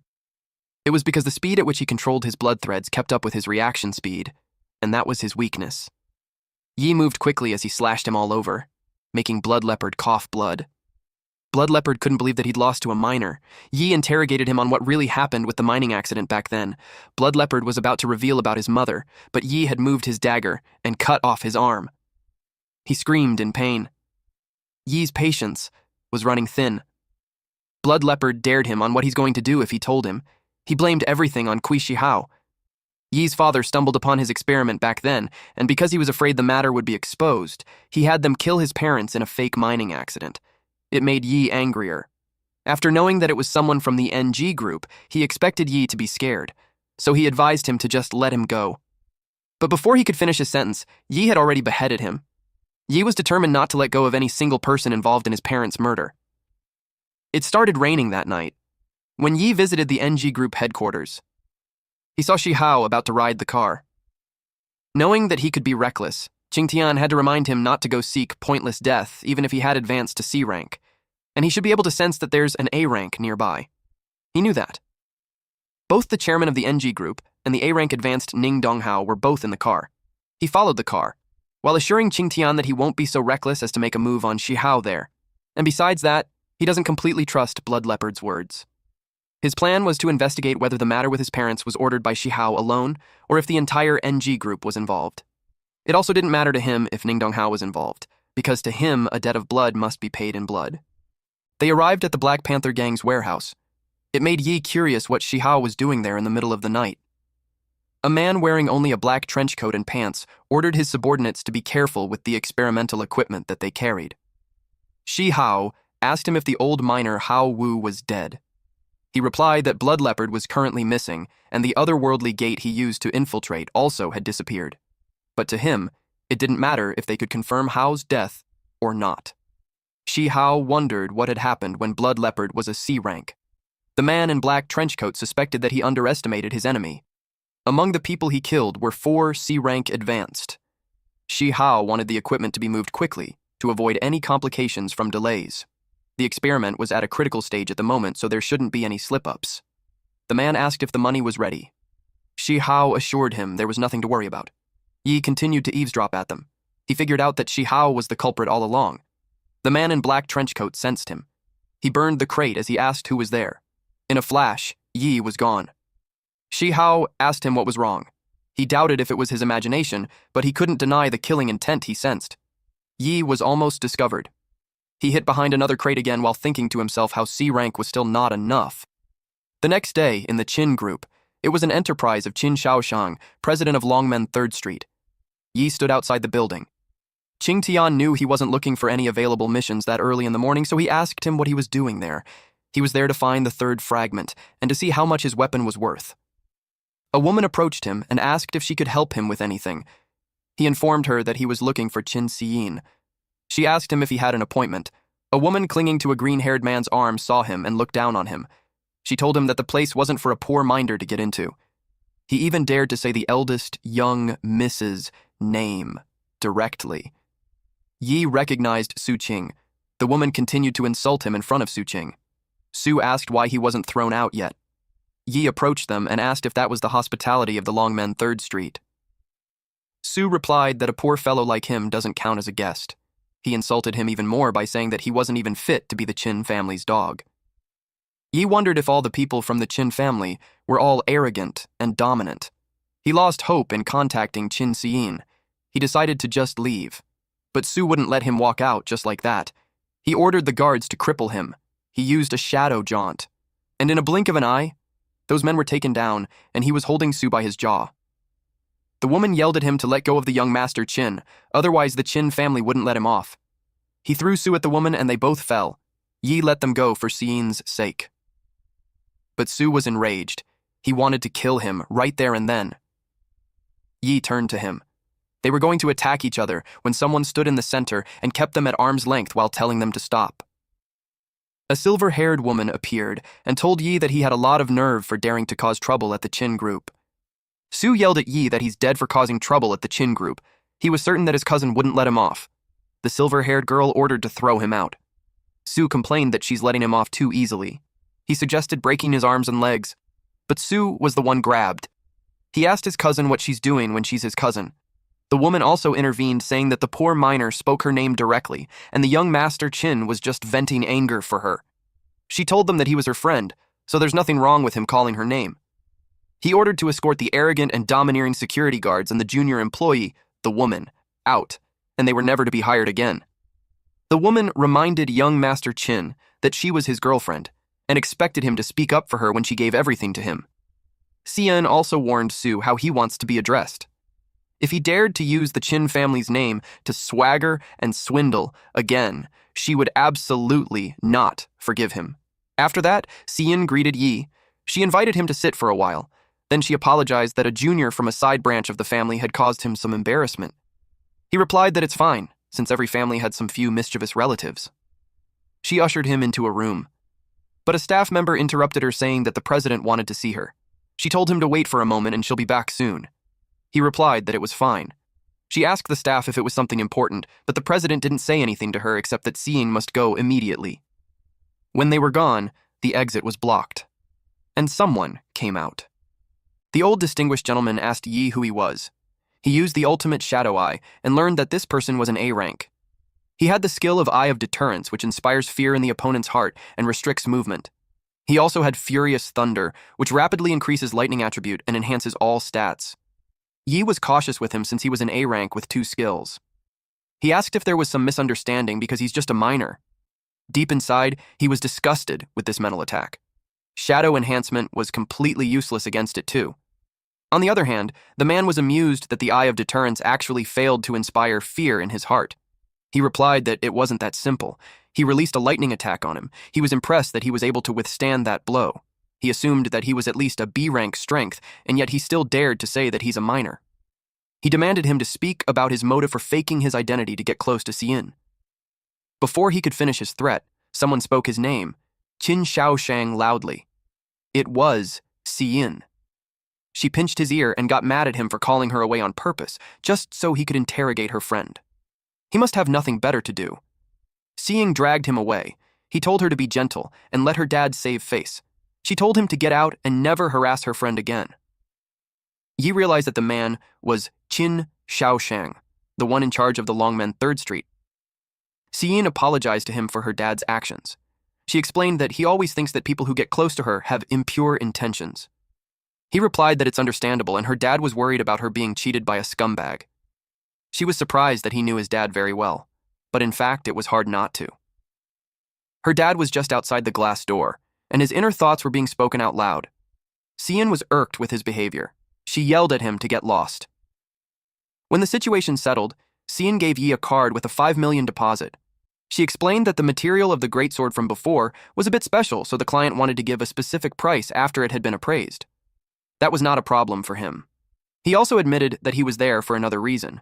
He showed her a fragment and asked where he could find that kind of thing. She replied that this unknown fragment from another dimension used to be very common, but in recent years, it seems that someone had been buying them up in large quantities, so they are very rare on the market. She suggested he try the auction at Longmen 3rd Street. After hearing that someone had been collecting the fragments, Qingtian suspected that it had a relation to Shihao. The guard Xiyin bought earlier reported to the president the details about Yi, like he was an ordinary 20-year-old who was only classified as an E-rank ascendant a few days ago. But because no special energy could be detected in his body, he's still just a minor. Seeing that Yi went up from E-rank to C-rank in just a few days, it made him suspect that the kid had been hiding his strength all along. Suddenly, his phone rang. He picked up the call and teased old Huo why he thought of him. Huo asked if he still had any of those great swords that her daughter sent over. He wasn't sure about it. Then he asked what was wrong. Huo demanded him to check if there's more as they planned to take as many as they had. For an old fox like him to be so interested, it made him question what kind of special use the sword had. He couldn't reveal much, but he could tell that the material of the sword might be able to raise the overall strength of their army. With Yi's strength and identity as mystery, and now he even produced an extraordinary weapon, Xiaoshang couldn't just figure him out. Yi went to the auction as suggested, and seeing that there were a lot of stuff in there, it made him hopeful that there were really fragments there. Yi passed by a woman clinging to young Master Zhou. This was the woman that was with the young Master Qin before. She claimed that it was the young master who was pestering her, and she even left her job at the company just to get away from him. The man promised to take care of her. She hugged him for being so good to her. She didn't realize that the young Master Zhou was distracted by Yi. He wondered if Blood Leopard hadn't made a move yet. The woman saw Yi and asked how a minor was able to sneak in there. He told her that her memory wasn't good. He asked if he had forgotten how it felt being slapped by him a few days ago. Young Master Zhou warned him not to approach him, but he bumped into someone. It was the man in the black trench coat. He told Zhou Ting that he's a disgrace to their Black Panther gang. Ting addressed this man as Brother Bao. Bao passes by Yi and tells him that slapping his subordinate is the same as slapping the Black Panther gang. He placed his hand on Yi's shoulder and gripped it tightly while forcing him to get on his knees and apologize. Yi resisted, and the force made him shatter the ground. He would never do that. Bao didn't expect a kid like him to be so tough. Ting pointed out how he doesn't know his place for offending Bao. Xiyin arrived and reminded the Black Panther gang that they were in the Dragon Gate 3rd Street. They would be welcomed if they were to spend money. She warned them that if they wanted to start a fight, they would be happy to oblige. Bao apologized. And they head to the auction. Xiyin asked Li if he's all right. He replied that he's fine. When they were away from them, Bao asked Ting what the kid's background was and how he ended up on his bad side. Ting replied that he's the guy who stole the precious sword meant as a tribute for him and even boasted about wiping the Black Panther gang. Bao was surprised at what he heard. He grabbed him by the collar and asked if he's certain. Shihao appeared and asked Bao what was wrong. They glanced at Yi and reported that the kid was one of Blood Leopard's targets, and he was puzzled that he's still alive. It made him think that the kid killed Blood Leopard, but Ting thinks it was impossible because he was just a piece of trash. He couldn't imagine him being a match for the second in command. Yi noticed Shihao. Shihao recognized him. He remembered him as a timid kid back then. It made him curious how he got involved in Xiyin. Yai asked Xiyin why she came too. She replied that it was because her dad suddenly wanted to see him. He got slightly worried that he's going to attack him again. She assured him that since she's with him, her dad wouldn't dare. Shihao approached them and stated that he didn't expect to run into them. Yi replied that he's just a minor character forced to work in the mines to pay off his debts. He passed by them, saying that he wouldn't associate himself with a high-level executive from NG Group like him. He replied that the decision on how to handle his parents' case was made by the higher-up, and he wanted to help him, but he was powerless, and his words carried no weight. Yi noticed how he absolved himself from the responsibility. He pointed out how Shihao would know the truth in his own heart. He also told them that Hao had a message for them, that truth will always come out, and if they do too many wicked things, they will face retribution. Bao yelled at him that he needs to be taught a lesson. Shishao stopped him because it was Xiaoshang's territory, so they couldn't make a move there. But since the kid knew something that he shouldn't, they would need to send someone to take care of him. Bao understood and would arrange it right away. Xiyin brought Yi to her dad. While they went inside the room, the host announced the beginning of the auction. Since it started, Xiyin left him to chat with her dad first, and would just advise him if anything comes up. He thanked her for that. He wondered what the president summoned him for. Xiaoshang was direct to the point. He asked if he had any more weapons like the one he commissioned Xiyin to sell last time. Seeing that Xiaoshang sought him out specifically, he could tell that he really wants the weapons of the Entropic clan. But he was aware to hold something back since it was not safe to take out many at once, and it would also affect the price. He replied that he came across the weapon by chance, and he had 2 more with him. Xiaoshang offered him another 40 million, so including the previous one, he would have 45 million. He acknowledged that 15 million per weapon was not a low price. However, he also pointed out how weapons for people like them were life-saving items. Xiaoshang asked what he was suggesting. He wanted 25 million for each weapon. Xiaoshang was caught off guard. It made him annoyed. The kid had guys. Suddenly, Xiyin appeared to inform him that the item had appeared. Then called Xiaoshang's name in warning. He had no choice but to comply and transfer the remaining 70 million at once. Then, Xiyin pointed at the item that Yi wanted. Meanwhile, Xiaoshang was cursing the kid in his head. The host announced a bid of 7 million. Then it increased to 10 million. Participant number 6 then offered 15 million. Yi was able to confirm that they really do have the fragment. He had over 70 million in his account, and he expects it to be enough to win it. He bids 30 million. He did that to intimidate the others, but still, losing 30 million hurted him. The host asked if there's anyone bidding higher than 30 million. Bao saw Yi beside them. He wondered why the kid would be bidding on that thing. 30 million was about to be locked in until Shihao bids 50 million.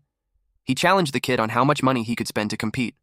After him, Yi bids 60 million. Xiaoshang told him that it wasn't worth the price. He advised him not to bid again, and to prevent him from squandering the money that he just got his hands on. Xiyin agreed that the guy was just deliberately driving up the price. In the past, 10 million was already a sky-high price for the thing. But Yi was determined to fight Shihao for it. He expressed that he's wondering if between the Qin group and the NG group, on who among them were more abundant in financial resources. Xiaoshang confidently replied that it would be his Qin group, but he had no reason to help him. Shihao bid 70 million. Then Yi replied that it was because he had the sword and showed it to him. Xiaoshang took those two at a previous price, and with the little bit of money Ji had, it still wasn't enough to compete. He replied that it wasn't the president's concern and assured him that he can naturally produce the corresponding quantity. Xiaoshang suspected he had a few more. The host called for the 70 million going once. Xiyin pinched her dad's ear and scolded him for being fussy over a little bit of money. She promised him that if Yi couldn't pay it, she'd pay him back. The announcement called for 70 million going twice. Xiyin dragged Yi out to make him move fast, since the old guy was about to snatch it. Deep inside, Yi couldn't fathom the world of super-rich people. 100 million was just a small change for them. He bids 100 million. Number 2, Shihao bids 200 million. He was determined to get it because it was of great use to their project. Yi counterbid with 300 million. They continued to bid alternately until it reached 500 million. The other people started to think they're crazy for fighting over the fragment. It made them wonder if the fragment was truly valuable. One of them suspected that it was just a battle of ego and not about the item itself. Bao was annoyed that the kid was clearly working against them. Shihao replied that he's not qualified yet. Then he dropped 1 billion. The room fell silent as the host announced that number 2 bids 1 billion. Xiyin could tell that the bad guy was provoking them. Yi knew Shihao wouldn't lose that much money based on just impulse. Xiaoshang advised him to think it through. He asked him if he could really take out weapons equivalent to that. Cian intervened, saying that she's going to cover the cost. She urged him to bid quickly. He bids 2 billion. Then he looked at Shihao with a smug expression on his face. Bao started to question where the kid is getting so much money. At this point, Shihao was already furious. He knew Xiaoshang was the source. Otherwise, the kid wouldn't have 2 billion. The host announced 2 billion for the third and final time. And, eventually, he congratulated participant 9 for winning the bid on the unknown fragment. Cian was truly happy for Yi. He asked her if she really needed to be that excited. She replied that she loved seeing bad guys get humiliated. Xiaoshang cleared his throat and expressed that Yi had his fun bidding. And even after deducting the previous amount, he still needs to produce over 70 more. He confirmed if he can really produce the corresponding number of weapons. He replied that things are precious when they are rare, and when there are too many of something, the price naturally can't be calculated by the previous standard. He snapped his fingers and surprised them with over 100 swords. It should be enough to cover the 2 billion fee. Xiaoshang was amused by how straightforward this kid was. He liked his strength and temperament that he could imagine working under him. Cian called Yi's attention and told him that if he had something fun going on next time, he should call her. Xiaoshang didn't like that, though. The kid wasn't tamed, so there's a risk he would take his precious daughter away. He invited her to come home with him. Then he told Yi that he could directly pick up the item that he won. Yi thanked him. But before the president leaves, he gives the last piece of advice. He warned him that he shouldn't underestimate the NG group, and it's not something he can take on alone. So sometimes it's necessary to ally with someone who shares the same goals, and if he's interested, he could contact him. Meanwhile, Bao was on the phone. He reported to Shihao that the Qin group president had left with his daughter, and the one who was going to pick up the fragment was the kid. Shihao replied that they would make their move after he leaves the Longmen 3rd Street sphere of influence, and this time, they're careful not to screw up. Bao was confident since he's bringing 3 C-rank experts. He guaranteed him that it would be foolproof. While walking the quiet street, Yi expressed to Qing Tian that Xiaoshang had been digging a lot of information about him. He realized that the last sentence earlier was an attempt to win him over, but as long as he's not bound by him, forming an alliance for some extra help wasn't a bad idea. Qing Tian responded that Xiaoshang was just an A rank, and as long as Yi had enough fragments, he guaranteed that he could easily become an S rank. Yi gave him a side glance, so he took it as him being doubtful. Yi clarified that he believes him. He was just looking for a place to start the trial. But internally, Qing Tian could tell that he was suspicious, so he made a fuss that S ranks weren't common like a Chinese cabbage. There were only 9 S ranks in the whole world, and if he thought it was easy to become one, he wanted to challenge him to try becoming one, but he just kept it to himself. Suddenly, Yi was alarmed at what he saw. His apartment was burning. The other residents started running away. Then his phone rang. Cian warned him that the Black Panther gang was going to make a move on him. He replied that they already did. She suggested that he hide first while she sends people over, but he told her that he could handle it. Ting showed up and yelled at him to get on his knees and beg, and maybe he'll be merciful and spare his dog's life. Yi could tell they belittle him since they only sent a handful of gang members. He warned them that they would face death, but Ting argued that it would be him who's going to die. He wanted to see how an E rank would fight against 3 genuine C ranks. They surrounded him. Yi brought up that Blood Leopard couldn't even kill him. His confidence made those C ranks think that Yi had been hiding his strength, but Ting reminded them not to be fooled because the guy was just a minor. They assumed that he doesn't have any combat abilities at all. One of them attacked him from behind, but he vanished. And he appeared behind the man and hit him in the nape. And sarcastically, he replied that they're right, that he's just a minor. They were confused on how and when he appeared behind. Ting panicked, so he ordered the other 2 to attack, but Yi skillfully killed them. Then he grabbed him by the neck and teased him for being scared of a minor like him when they were a gangster. He grinned at him while reminding him how he liked playing with fire. Yi tightened his grip, which made Ting yell at him to let go. Since they liked playing with fire, he threw Ting towards the burning apartment. Ting warned him that President Kui and Brother Bao won't let him off. He fell right into the fire. Yi replied that he's going to send them down to him very soon. Just right after that, Cian with her bodyguard arrived. She asked him if he's all right. He replied that he's fine because he only received a few minor scratches. She asked him what he planned to do next. Since they made the first move, he'd have to strike back. And she was determined to help him. He asked why she's helping him. She had been annoyed with the Black Panther gang for a long time, and now they even dared to attack her friend. And he's one of the few friends she has. She blushed as she admitted that. It made him smile, and became more motivated to strike at the Black Panther gang. She welcomed him into her home and told him he could stay there until he found a new place. Hardly anyone stays there, so she told him to pick any room he likes. He chose one, but she replied that it was the exception. She tried to stop him from going in, but he already saw inside, and it was so girly. There were stuffed toys everywhere.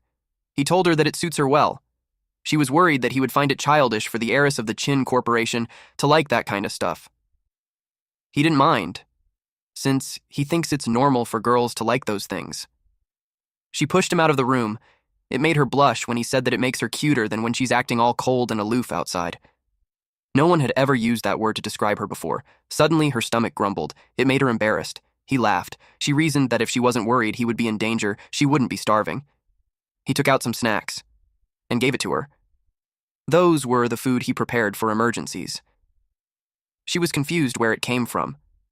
Back at the auction, she also wondered where he pulled the weapons from. He simply replied that he knew magic. She asked if he could teach her. Suddenly, he sensed something. He suggested that she goes home first. She asked what was wrong. Her father was hiding behind the bushes and was speaking his internal thoughts out loud. He could tell that if she doesn't go back soon, her dad would eat him alive. She scolded her father. When she was gone, he closed the curtains. The house was within the territory of Longmen 3rd Street, so no one should bother them. Qingtian appeared together with the fragments from Lava Minotaur, Blood Leopard, and from the auction. He had always been curious about the connection between those fragments and the dimensional portals that appear out of thin air. Qingtian explained that the 3 fragments in front of him are just a small part of the gate of the alternative prison, and all the dimensional portals in their world were related to the fragments of the gate of the alternate prison. They stepped inside the portal. Seeing that Qingtian knew about these things, he inquired what exactly the alternate dimension was. He was curious why there were so many insectoids and beastmen inside. Qingtian explained that they were all prisoners. What he allied with an alternate dimension or alternate prison was actually a massive interdimensional prison. They arrived at a desert. The wind was blowing, so he had to cover his eyes from the sand. Then he asked about these prisoners. Qingtian replied that he will find the answers once he completes all the trials. They reached a tall tower called the Sky-Reaching Tower. It was Qingtian's most satisfactory masterpiece, and also it will serve as Yi's trial ground. In Qingtian's head, the tower was ugly, but no doubt about it. Given Qingtian's face, his aesthetic would have been twisted. He had a lot of thoughts like the tubes which stopped the tower from being blown over. It looked like the materials he used, so he wondered if Xiaosheng would buy it. If he did, it would be worth a lot of money. Qingtian got annoyed with all of his internal dialogue, but he controlled himself because if he got angry, his soul would scatter, and no one cares about that. As they entered the tower, Yi asked what the content of the trial was. Qingtian explained that it had 6 floors in total. With Yi's current strength, it would be impressive if he could even defeat the Shadow Wyvern on the 1st floor. He asked if it was the thing in front of them, but he didn't feel any pressure. He looked down at this Shadow Wyvern. It was small. It didn't even reach his knee. To him, it looked just like a gecko. To him, hitting that thing would be bullying. Qingtian warned him that he wouldn't be able to laugh at it any longer. He tried to pet it, but it glowed. Its eyes looked fierce as it emits aura from its body. Then it blasted him away. Then it jumped. A new entry has been added to the Shadow Knowledge Base. It describes an alternate prison located in another dimension. Each alternate prison holds prisoners of different races. One of these prisons is the Sky-Reaching Tower, created by Qingtian. The tower has 6 floors, each inhabited by Qingtian's servants. Shadow Wyvern, C rank, had a skill called Shadow Enhancement. After enhancement, size, speed, and strength increased by 600%, weakness has been marked. An increase of 600% was 3 times of Yi's Shadow Enhancement. It made him feel like he was using a pirated version. Qingtian replied that it was because his constitution was inferior than his pet's. He couldn't believe that. He jumped to evade the incoming attack. As he prepared his knives, he reasoned that the bigger the body, the more blind spot it has. He released his knives onto the back of the Shadow Wyvern, but it didn't do anything. He was caught off guard at how strong its defense was. Seeing that he held back, Qingtian provoked him that with his meager strength, his attacks were just like tickles to it. He used Shadow Enhancement again. Qingtian told him that if he can't tame it, he won't complete the 1st floor's trial. He slashed the Shadow Wyvern from different sides, but it was still completely unharmed. Qingtian noticed how he used the Shadow Enhancement, and the shadow was already refined, so he ramped up the intensity for him. Aside from that, His servant was already hungry, too. He informed it that Yi was edible. Its eyes glimmered, so it attempted to eat Yi. Yi ran away. The shadow wyvern drooled as it chased after him. It made him ask Qingtian if his pet was drugged because it looked crazy. Qingtian explained that he wore it out a bit and now it probably sees him as food to replenish its energy. He complained that it was not fair. A fight is a fight, but it kept biting. He thought of a plan since it was hungry. He unleashed his ultimate move, throwing chicken legs. The shadow wyvern got distracted by it. It caught one chicken. He coaxed it by saying it was delicious. Then he restrained it, and his plan was a success. Taming of shadow wyvern was detected. Access rights for the first floor had been unlocked. Qingtian was disappointed and embarrassed with his glutton pet. It loved the chicken. The system informed Yi that he obtained the binding and activation authority for the gate of the alternate prison. He asked what they were for. Qingtian explained that after being replenished with energy, each fragment becomes a portal connected to the alternate prison. Basically, if Yi bound a fragment from that alternate dimension, he can open a portal at will. Getting such a good skill on the first floor made him think that the upper 5 floors would even be more lavish. Qingtian thinks he's being cocky, just because he cleared the first floor by being sly. Since that was the case, he let him go to the second floor to suffer a bit. He encouraged him to go and try. He informed him that the guards there were merely servants of the sky-reaching tower. You could feel that he's up to no good. He assumed that there would be more of those transforming creatures inside. Logically speaking, the pet on the first floor was already C rank, so he knew the second floor wouldn't be that simple. He urged him to take a look first before he decides. He promised him it won't be dangerous. They went to the second floor, and Yi opened the door. He was startled at what he saw. There was the Thunder Serpent King, Hydro Turtle, and Lava Minotaur, all in C rank. He questioned if those could be really called servants. Moments later, all the monsters attacked our MC. He jumped away to evade the attack. He glanced on the side and saw the entrance was also sealed. The Thunder Serpent King ordered to kill the intruder. Li Yi used Shadow Jaunt to evade the attacks. Then he followed it up by Shadow Enhancement. He ran as fast as he could towards a door. He got in and immediately closed the door. He was relieved to finally shut it close. Our MC realized Qingtian did that on purpose, that he lied when he said they were all just servants inside. Qingtian clarified that he didn't lie, and those were really just servants in there. It's just that his abilities were poor. To challenge the idea, he questioned what the Lava Minotaur could do. Qingtian replied that it provides heating. Then he asked about the Thunder Serpent King. He replied that it provides electricity. Then he asked the purpose of the Hydro Turtle. He reasoned it mops the floor. Yi didn't stop. He also asked about the other worlders. Qingtian explained that they do chores, move things, and other errands. Qingtian had this smug expression on his face, while Yi couldn't believe him. Suddenly, the system detected an A-rank life form approaching. He saw it was Xiaoshang and Xiyin. He wondered why they came. Xiaoshang heard from Xiyin that Yi dealt with the Black Panther Gang. He confirmed that. Black Panther Gang had already started targeting him, so rather than passively defending, he took the initiative and struck back. Xiaoshang told him that the Black Panther Gang had repeatedly provoked Longman 3rd Street, but he hadn't made a move. He asked him if he knew why. Yi suspected that he's afraid of upsetting the balance. He was right. The 3 great powers of Haicheng were in a state of mutual balance. Wu Tianqiao, the city lord, controls the politics of Haicheng, while Ning Donghao's NG group controls the economy. And as for Xiaoshang, he possesses power in both politics and economics that is second only to theirs. So, even though he detests the Black Panther Gang's years of bullying merchants and their forcible seizures, as long as they don't go too far, he cannot act. Because if he moves against the Black Panther Gang, one possibility is that it would force Ning Donghao and Wu Tianqiao into an alliance. Another possibility was that Ning Donghao and him would both suffer heavy losses, allowing Wu Tianqiao to seize the opportunity to take complete control of Haicheng. Yi straightforwardly asked if what he's saying was that he didn't want the Qin family to get involved. He grinned and replied that he wanted him and Xian to form a new faction to deal with the Black Panther Gang. He asked if the president was trying to start a proxy war. Xiaoshang commended that he was smart, then informed him that he will provide the money and manpower, and Yi, with seeing, will execute the plan. In that way, the other 2 powers won't dare to act rashly. Even if he fails, he could mediate and ensure their safety. Yi was truly impressed that the president could devise such a thorough plan in just one night. He replied that if his daughter wasn't so insistent on dealing with the Black Panther gang with him, he couldn't be bothered.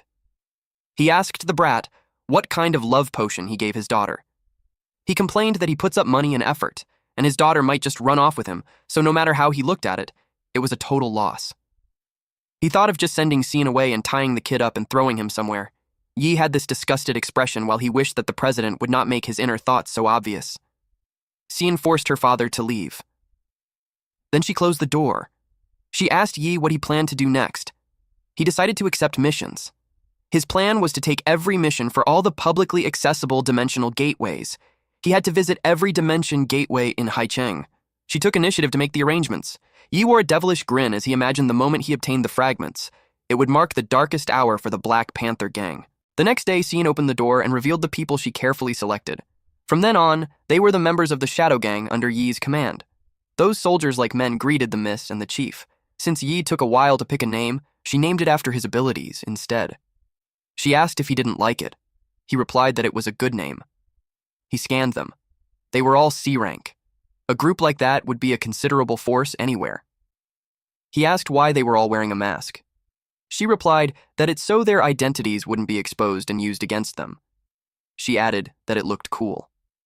He teased that it's just the artist being lazy to draw the faces. Cian asked for his next move. He replied that it's to take jobs. He planned to snatch every single commissioned mission from the Black Panther gang. There were a lot of jobs, so Cian doubted if they could even handle all of it. He assured her that it would be fine because they would only take the valuables. And for the others, he had a plan. Sometime later, a man endured the wrath of the higher-ups. He was called Trash for letting a new group like the Shadow Gang steal their missions. Bao yelled at him that he didn't need to tell him what to do. Since those people were looking for trouble, he should have sent people to take care of them. The man replied that they couldn't take care of them. It made Bao grab him by the collar and asked what. The man explained that no matter the mission, the Shadow Gang always deployed 5 or 6 C rank, and they don't have enough C rank personnel. Hearing that made Bao intrigued where this group came from. He ordered them to spend the money to buy exploration slots and send people in to find the target. The man replied that the sports for the upcoming expedition had already been taken by several unidentified individuals. Bao was at the height of his anger when he responded that he doesn't care. If they had to steal or pay a high price, he would want him to do anything to get his people in there. He also warned him that if he messed up a golden opportunity to make a fortune, he would hold him responsible. The man scurried away as he replied yes. The next day, at Cian's home, they were in the lounging area while Cian conversed with someone through the phone. She received information that the Black Panther gang paid a high price for many of the exploration slots they were holding. She asked Yi how he got certain that they would buy them. He knew they wouldn't give up the most profitable opportunity of the season. Cian doesn't understand, though. He elaborated that it involves some of the unwritten rules of the mining sites. To make more money, the supervisors and managers of the various mining sites all hide away from the high-quality ore and other unusual items. They use the end-of-season equipment maintenance as a chance to smuggle them out and sell them. In the past, Black Panther Gang would accept missions from the Mercenary Guild to plant scouts and lock on their robbery targets. Since they were all illicit goods, no one reports it to the authorities, even if they got robbed. Now that the path had been cut off, they would naturally choose to pay a high price for exploration slots to enter the alternate dimensions. Cian thought about it and realized that even if they sell them the slots at a high price, they were only getting a little bit of money out of them. He admitted that there's more to it than that. His recent trips to all those alternate dimensions weren't for nothing. He showed him a portal and revealed that he already marked all the alternate dimension entrances in Haicheng. He can open a small entrance to any of those alternate dimensions at any time. So all they have to do is to have their people keep a close watch on those who bought their exploration slots at a high price, and they could identify the Black Panther Gang's target. With that, they could make a move and take them down. It was such a great idea. Yi doesn't want too many people to know about the alternate dimension entrances, so he assigned Cian to pick a few trustworthy people to be on standby with him. She wanted to go with him. She loved doing heroic, righteous work. It made him smile, and agreed to it. They would take them down together. Inside the other dimension, the truck drove by. The driver expects that the shipment would be worth a lot of money. The passenger, whom he called Wang, promised him his cut. A sharp rock was on their path. And while they were chatting, the rock grew taller. They were both confused on what's going on. Several more rocks emerged like spikes. The people and the cargo behind the truck shook until the truck hit the wall. The passenger on the front seat alighted the truck and asked if the cargo was all right. A man in a brown suit appeared and answered that it was perfectly fine. Then he made the spiky rocks float and warned them that they're going to have a real problem soon. They ran as the man fired the pointy rocks at them. But this man wouldn't let them go as he hasn't had his fun yet. Yi arrived and volunteered to play with him instead. He used a shadow jaunt and appeared behind the man. The man became angry that a dog dared to ruin his fun. Yi charged at him while saying that robbing people was one thing. The man was caught off guard at how fast he was. He needed to quickly use the stone to counter. But before he could, Yi had already grabbed his face while saying that taking lives so carelessly wasn't good. Yi banged the man's head on the wall and made a deep dent on it. The man asked who he was and suggested that he be sensible and not make a move. Otherwise, his brothers in the area won't let him go. He asked about the D ranks that Sien brought. The man was surprised to see them. Sien asked what they should do with those people. She confirmed if they were to kill them. Yi replied no, because killing would be letting the Blood Panther gang off too easy. He had a better way.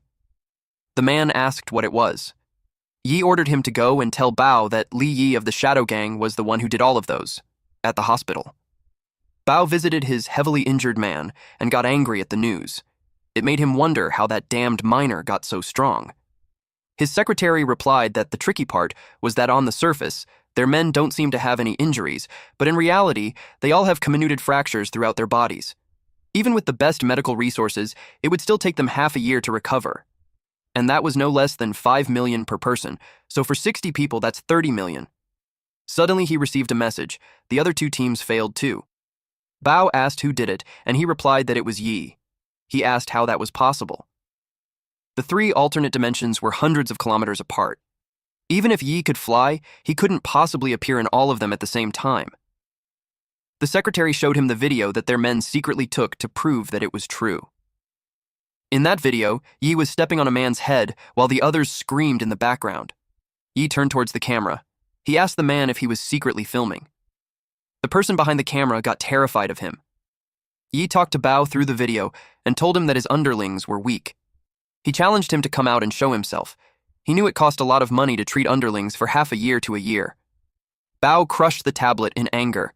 He vowed to kill him in the warehouse. Sien asked why they came there. He explained that he trailed Shihao before and accidentally discovered the Black Panther gang's warehouse right next door. They had been constantly ruining his plans the past few days, and he guessed that he would personally lead the team next. Sien guessed that he wanted to raid his warehouse while Bao was away. Suddenly, his phone rang. One of his men reported to him that Bao and his men had already left for alternate dimension number 3. He ordered them to continue keeping an eye on them. He informed Sien that Bao was leading the team himself, and she should make sure nothing goes wrong. He'd go harass Bao to buy her some time. Bao was a B rank, so she suggested having Duan Ao go with him, but he replied that it wasn't necessary. He wasn't going to fight him head-on. Bringing Duan Ao would just be inconvenient. He assured her that there's nothing to worry about, and even if he runs into danger, he can use the gate to return quickly. She told him to be careful, then he entered the gate. In the alternate dimension, Bao watched as his men happily moved the good stuff. A blonde man approached Bao to say that he's the best for making a move, and as soon as he did, Yi and people didn't even dare to show their faces. Bao was confident that a miner with some C-rank helpers couldn't possibly stir up some trouble, until he sensed something. Instantly, he yelled at who was there. One of his men was choked, and Yi revealed himself. He expressed that B-rank's perception was indeed impressive. Yi held the man as his hostage. Then he teased them by asking why they're so tense when he was just a little miner. The man cried and begged his boss to save him. Yi warned him not to move, otherwise he couldn't guarantee that the man wouldn't be decapitated. Bao released a fireball as he replied that they could die together. His subordinate couldn't believe him. The man screamed loudly as he burned. Then one of them yelled that Yi was gone. Bao sensed him behind. Yi mocked him for being a good boss by not sparing his own men. Bao released another fireball. Then he saw something. One of his men burned while telling him that he missed. Yi suggested that being his underling was such a high-risk job. The underlings advised Bao not to be rash. But as long as he could kill Yi, he didn't mind losing a few underlings. He attacked with Fire Tornado while wanting to see where he would hide next. His men ran as fast as they could so they would not get caught in it. Yi stood there while the burning men screamed loudly. As the fire tornado approached, he hid behind a boulder. Bao yelled for him to come out. Yi realized he couldn't underestimate a B rank. He decided that it's best to leave already. He was looking forward to Bao's expression when he returned. That night at the warehouse, someone was screaming loudly, asking what happened. The underlings explained that it was the Shadow Gang and the Qin family's eldest young miss. They brought 2 B ranks and over a dozen C ranks, and there was nothing they could do. Bao grits his teeth. The man felt scared and begged him to spare him. He mercilessly set the man on fire. Now, Bao understood why Yi suddenly had so many helpers. It was because of Xiyin. Because of that, he couldn't be blamed for becoming ruthless. Shihao declared that the matter ended there. But Bao couldn't accept it because everything he owned was in that warehouse, and it cost hundreds of millions. Shihao asked what he wanted to do, if he should lend him a few men and start a war with the Qin family. He reiterated that, even if Shaoshang was away from Haicheng, Xini isn't someone they could touch. It was also the critical moment for their experiment, so no matter how great Bao's grievance, he wanted him to endure it for him. Bao argued that he couldn't endure it for a second. The worst that could happen was kill Xiyin and Yi, then leave Haicheng. His expression suddenly turned to overwhelm. Several monsters look down on him while Shihao tells him that if he insists on courting death, he doesn't mind silencing him. It made him fall on one knee. Shihao warned him not to ruin the big plan over a little bit of money. As long as the experiment succeeds, he'll be the first to help him wipe out the Qin family. Bao was forced to reply yes, but deep inside, he was angry because it seemed that Shihao didn't care since it wasn't his money that had been lost. He didn't like that he had been humiliated. He assumed that Shihao thinks that without him, he couldn't really handle Xiyin. Meanwhile, in a red car, Xiyin talked to Ao, saying that Yi was really sharp. Ao instructed the driver to drive faster because the young miss missed Yi. It made her blush. She asked when she had said that. Ao replied that since she woke up, she already mentioned Yi 24 times. She argued that it was because he's her friend. But at that moment, a red truck was heading towards them. Ao covered her with his body while telling her to watch out. He braced himself for the impact as he held her. The truck hit them directly. After that, the water it carried spilled out, forming a fountain. The guards rushed towards Xiyin. Ao asked if she's all right. She replied that she's fine as they watched the car burn. Someone appeared behind them. Xiyin sensed him. It was Bao. Ao ordered the guards to protect the young miss. Xiyin told Bao that he's too arrogant to make a move against them with few men. Suddenly, she felt weird. Her body ached. She asked what was wrong. Ao replied that there was something wrong with the water. They were drenched from the fountain truck. Bao responded that he wouldn't move unless he secured success. He revealed that what they got covered in was a venom of a phantom spider. Bao had his underling cover him with an umbrella, while the others wore raincoats. Even A-rank advanced would be knocked out for 10 hours if they came into contact with it. At that point, Xiyin's guards were already down. As soon as Bao attacked, Ao yelled at the young miss to run. Bao grabbed him by the neck and acknowledged that he's quite loyal. Then he set him on fire while telling him that loyal bodyguards who protect their masters never have a good end. Xiyin watched him burn. Meanwhile, at the house, Yi was training. He used shadow jaunt and traverse on a zigzag between the training poles, while slashing it down. The wooden poles were cut into pieces. Qingtian noticed that he had improved in using his skills. He replied that it's natural, since he's a C rank already. Suddenly, he received a call. He expected it to be from Xiyin. Qingtian teased him if C rank was that strong when it's just a little bit of extra strength, but at this time, Yi had already checked his phone, and his expression turned scary. He dropped his dagger. When he saw Bao grabbing Xiyin by her bangs, he was confused for a moment. Then he got angry. He asked Bao what he thinks he's doing. Bao informs Yi that what he's going to do would depend on how important Xiyin was to him. He gave him 2 choices, to bring a ransom of 1 billion to exchange for her life, or to watch as he tortures her to death. Xiyin tried to communicate that it was an ambush, but he didn't hesitate to pay the money. He asked where the trade would happen. Bao instructed him to bring the 1 billion to his warehouse within 1 hour, and he must come alone. If he notified the Qin family, Xiyin won't live either. Qingtian considered Yi's strength and advised him not to go and get himself killed. But Yi couldn't just abandon a comrade. Besides, there's no certainty on who would die. At the warehouse. Yi arrived and Bao acknowledged that he had guts. He asked where the money was, but Yi demanded to see Siyin first. Bao instructed his men to bring her out. The crane lift moved. Yi was surprised at what he saw.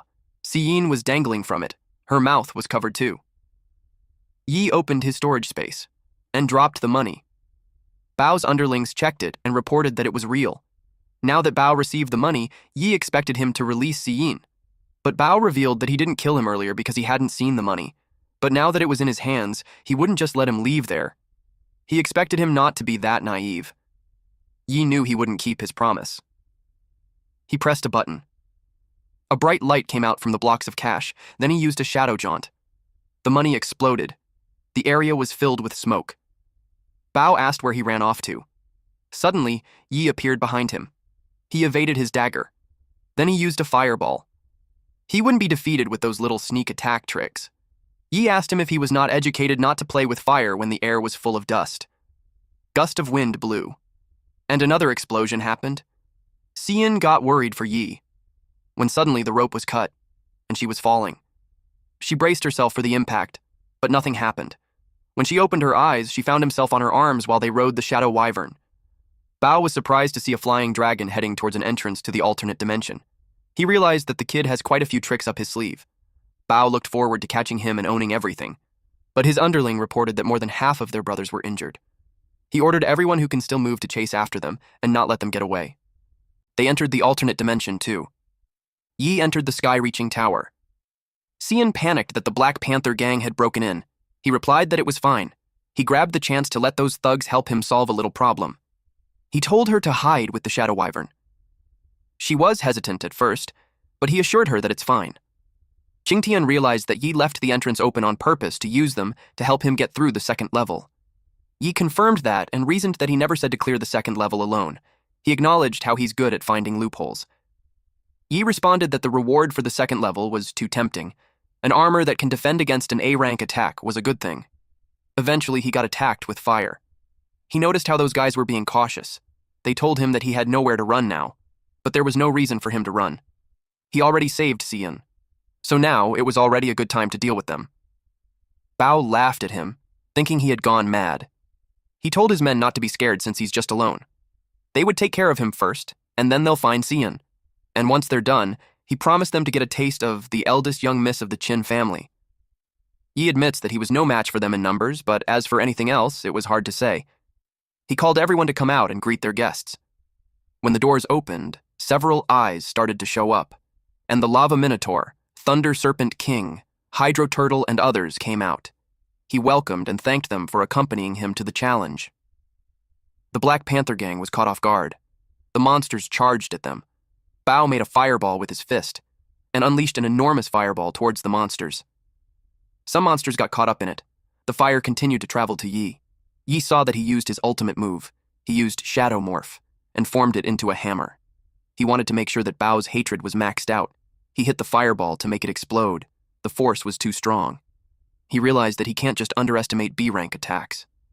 The fire scattered and showered at the monsters. It didn't bother Bao, though. Given Yi's current state, he doubted that he could block more attacks. Yi replied that one is all he needed, and if he doesn't believe him, he urges him to look around. The monsters had surrounded Bao. Bao got cautious. Yi told him to play with them first while he ran off. He got annoyed that he got tricked by that brat again. He clenched his fist while yelling at the beasts to get away. The monster burned when it got hit by him. He was so annoyed at Yi. His veins in the forehead bulged while screaming that he'd tore him into pieces. Meanwhile, at the core area of the second level, Yi wanted assurance from Qingtian that he wasn't lying again. He questioned if there was really an armor ahead that could resist an A-rank attack. Qingtian had no reason to lie and confirmed that it was the reward for clearing the second level. Suddenly, something appeared. The creature knelt in front of them. It was the steward Jimming of the second level. Qingtian requested Yi to help him bury the steward after the Black Panther matter was settled. He agreed to it. Qingtian thanked him, and then briefly stayed silent as he watched the steward. After that, he led the way to the armor. But something caught Yi's attention again. Another creature appeared in front of them. It was the shadow armor that Qingtian mentioned. He commented that it wasn't as ugly as he imagined. Qingtian thinks it's a pity that the brat was only at Shadow Enhancement Tier 2. But even if he was on Tier 3, facing armor that can resist A-rank attacks was difficult. Yi noticed the weird behavior, so he asked what was wrong. Qingtian replied he's fine and encouraged him to get the reward. Yi noticed how Qingtian was getting more emotional by the day. The armor slightly moved, then it grabbed Yi by the neck. Then the armor expressed that it had been so many years, so he never thought the master would come back. The armor was a hetero-mopper in soul form, and it used a B-rank skill shadow enhancement tier 2, soul refinement. Yi asked what was going on. Qingtian knew it was the steward inside the armor. The armor angrily expressed how it never thought the once exalted master would then have to parasitically inhabit the body of a C-rank being. Qingtian ordered him to stop choking Yi. But the armor was offended that he commanded him. Through gritted teeth, it questioned what rights he had to command him when his soul sleeps in the armor to await his return and help him prolong his life. And yet he failed him. Qingtian returned only as a remnant soul, so he had no choice but to refine him. That way he can break through to Shadow Enhancement Tier 3 and use domain ability to make the armor of the vessel for his soul. Qingtian screamed as he slowly fades. Yi asked Qingtian if he could beat that guy if he handed over control of his body to him. Qingtian asked if he's not afraid to take the opportunity to completely seize control of his body. He couldn't believe that he could still joke despite their situation. If he had the ability to take full control, he wouldn't have given the body back to him in the first place. Qingtian scoffed, and they did it. Yi's eyes had changed, and he erupted with power, blasting away the armor. But the armor told him that with only a remnant of his soul, he only has an A-rank strength, so there's no need for a pointless struggle. He replied that even if he was only A-rank, it was enough to deal with him. Yi entered an entropic or parasitic state, but A-rank skill cannot be used in a parasitic state. The armor recognized his use of shadow domain. Qingtian, in the body of Yi, approached him while exuding black mist from his body. Then the armor deduced that it was just a second-tier bluff. He didn't expect that Qingtian would hold something in reserve and not teach him how to use shadow skills completely. Qingtian then used Shadow Morph, Infinite Sword Array. But it didn't matter to the armor that he held back one skill, because he knew that the body can't handle a third-tier skill after all. Qingtian used a Shadow Jaunt and appeared behind it when he struck him. He had no idea what skill that was. Qingtian struck him, but he defended using his greatsword. He was confident because he knew he wouldn't be able to maintain that state for long. Qingtian asked Yi if he could still hold on. Yi replied that he's fine. The armor smirked and stated that attacks of that level can't even break the armor's defense. Qingtian jumped. His plan was to force him out. The armor blocked the fist using his sword.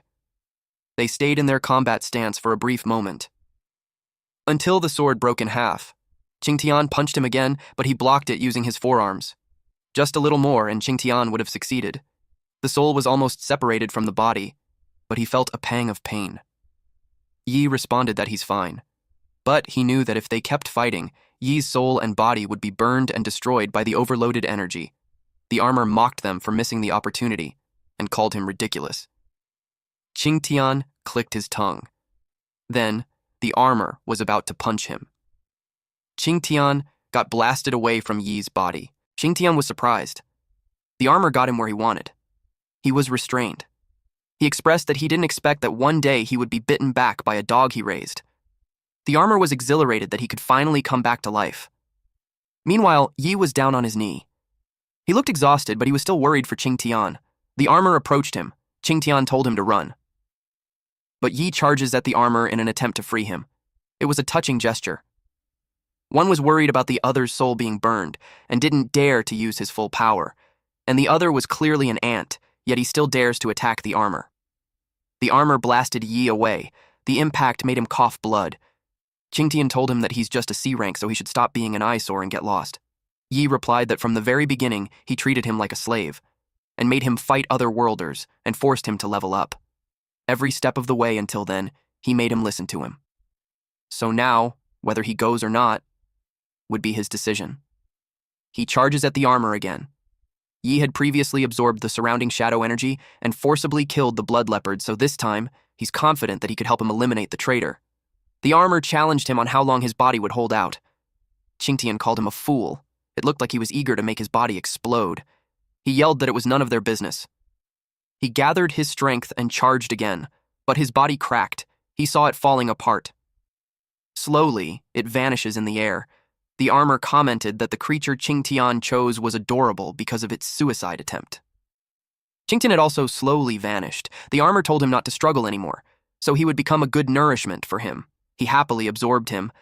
It made him laugh, but unexpectedly, a shadow was casted around him. He was confused about what was going on. He recognized it to be eternal night. It could have been caused by the eternal domain. He couldn't believe it since he hasn't even finished refining Qingtian, which led him to think that it wasn't made by him. To his surprise, someone spoke behind him. It was Yi. And just as he said earlier, the armor would be the one eliminated. Out of instinct, he immediately slashed him, but to his surprise, nothing happened. Yi's stats showed that he's a human race in C rank with a Shadow Enhancement Tier 3, and his skills were Ultimate Shadow Eye, Shadow Morph, Shadow Jaunt, and Shadow Domain. Shadow Domain allows the user to freely alter the form of themselves and their shadow energy within the domain, greatly boosting all shadow-based abilities while reducing their consumption. All souls of targets slain within the domain were converted into shadow energy. The armor got nervous seeing that he reached the 3rd tier. Yi realized where the shadow domain's power comes from, the souls. No wonder the armor was terrified of its strength. He's curious what the soul would do without the armor. He released a concentrated orb of power at him. It rained down on him like a comet. The armor jumped to escape it. Suddenly, Yi appeared behind him in an attempt to force him out of the armor. Yi punched him on his back, and he crashed on the ground with a powerful impact. The armor reasoned that it didn't matter if he became a 3rd tier because he was still at C rank, and the armor can withstand even A rank attacks. Yi grinned as he decided to change his approach since he couldn't break it from the outside. He charged at him again.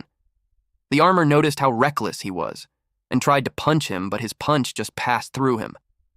Yi's body was like air, so he wasn't hit. Then Yi approached him closer, and had his shadow penetrate the armor, making the soul inside scream loudly. He tried to rip it away from the armor. Eventually, the soul was thrown in the air. It was pushed out, and Yi was able to grab the armor. He learned why it was hiding there. Apparently, the armor absorbs shadow energy to offset the damage to the soul. The steward whose soul was in the armor knew that dragging it out would only make him weaker. But he already has the Qingtian in his hand. He flew upwards. But of course, Yi wouldn't give him the chance to escape. He chained him.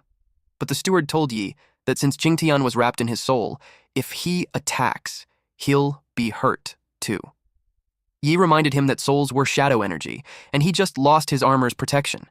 Yi ripped his body apart and Qingtian was freed.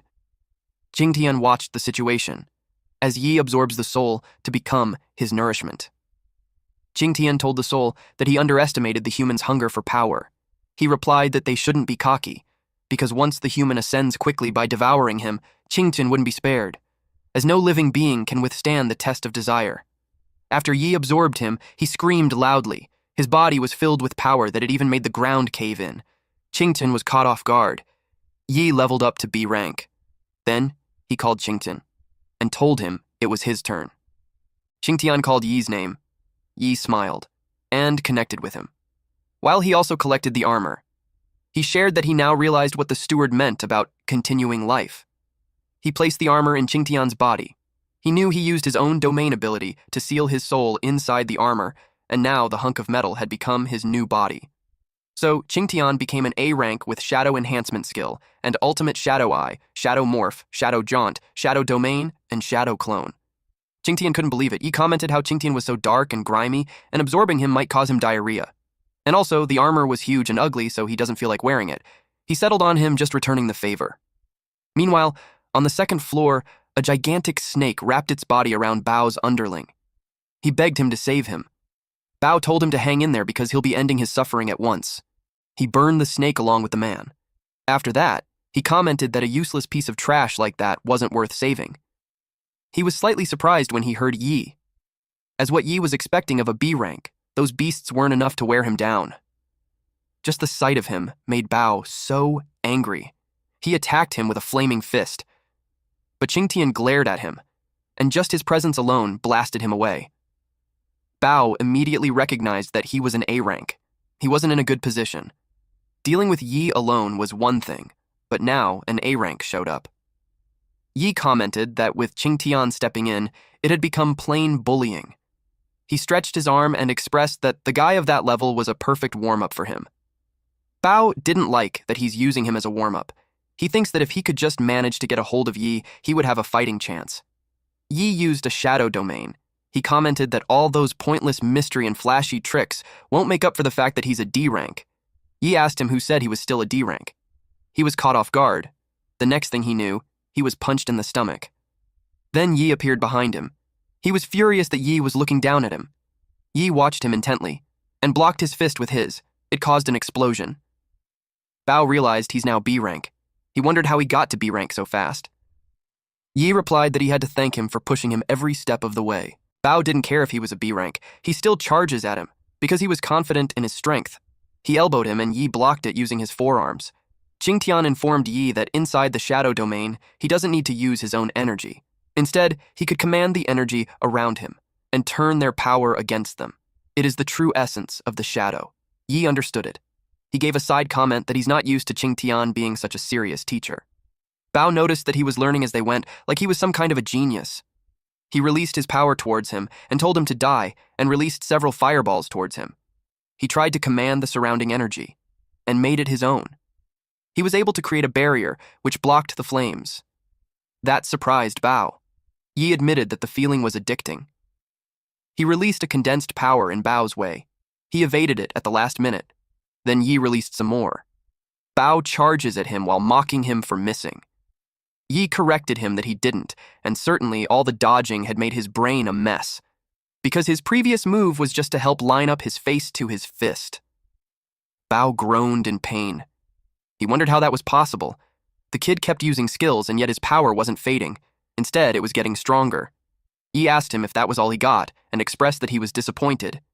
He planned to end their little game. Bao was determined to take him down with him.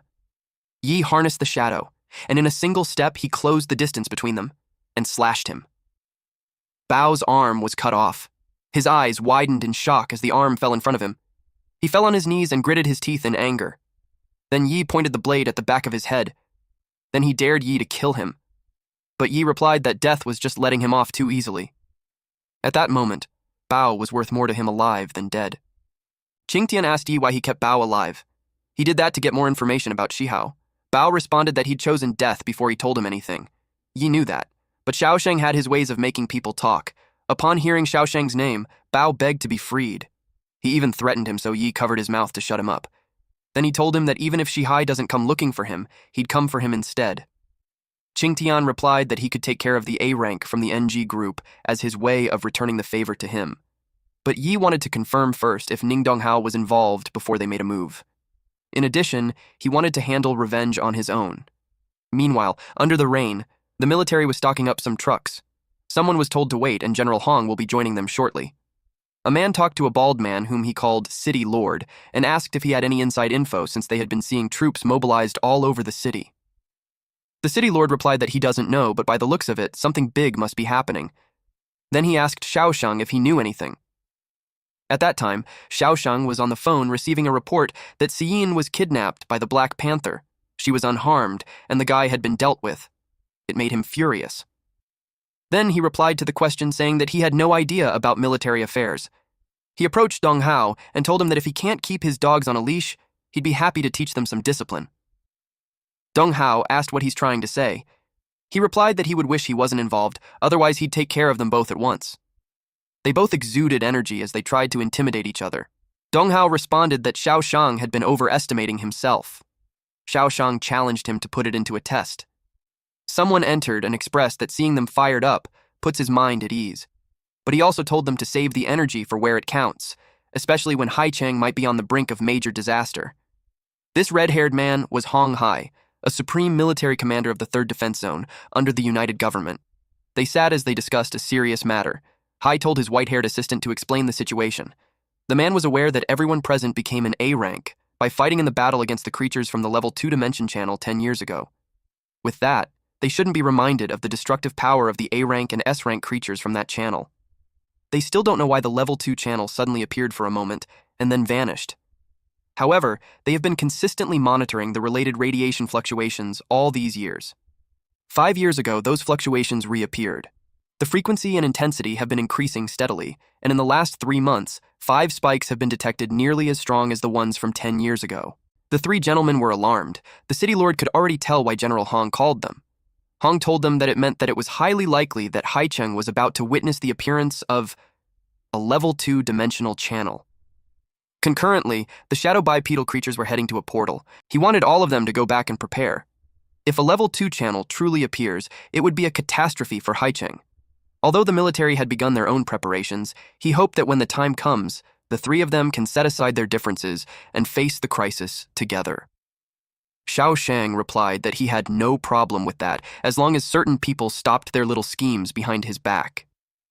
Then he glanced at Dong Hao. Hong also glanced at Dong Hao while saying that they're in critical times, and if anyone still dares to stir up trouble for personal gain, he won't hesitate to use extreme measures. Then he invited Xiao Shang to ride with him so they could talk about the recent situation on the way. Dong Hao and the city lord were left there. The city lord commented on how Hong doesn't even bother to pretend anymore.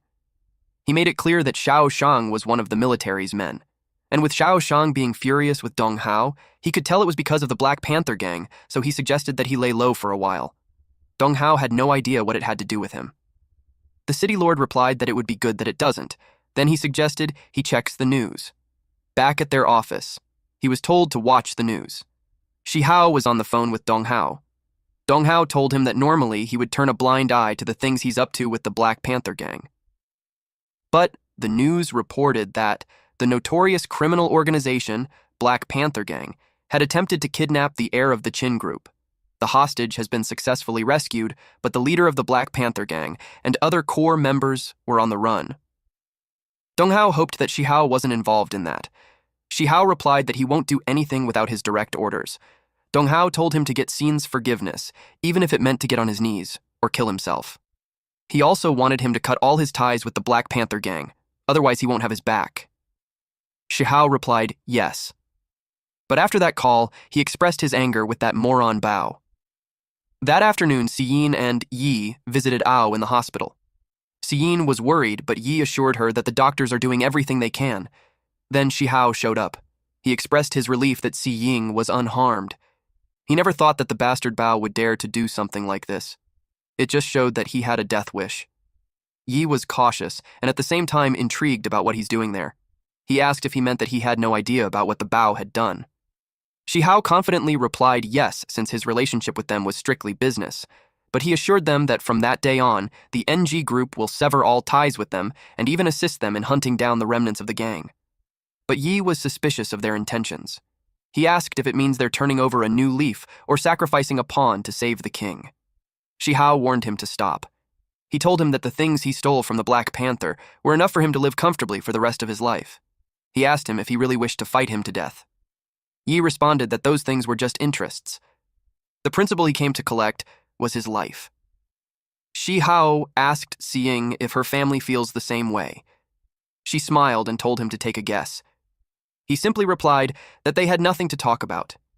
He warned them that he's part of the NG group, and without any proof, they can't touch him. Yi replied that he should pray that Bao and his men would never surface otherwise. They'll become his worst nightmare. After that, he called a researcher and ordered to inject the remaining dregs of the Black Panther Gang with God's blood. They were in a facility where the patients were strapped on the bed and the doctors were checking them out. But after the call, the doctors took the injection. The patient got scared and yelled at them that they're from Black Panther Gang, but the doctor injected him with the drug. And in an instant, the patient's eyes changed and his veins bulged. He groaned from the pain. The extreme shaking of his body accidentally unbuckled the straps. They roared loudly from the sensations they're feeling. At that point, they all looked like zombies. Then Shi Hao received a call. It made him look forward to the headlines tomorrow. He expects something like arrogant teen faces vicious retaliation after targeting Black Panther Gang, or it could be Black Panther Gang members go berserk after abusing unknown drugs. Thank you all for watching. Please watch this next Giga Chad video, and I'll see you guys next time. Also, support the channel by joining the Summon Club membership. You can also support by just liking the video and being awesome.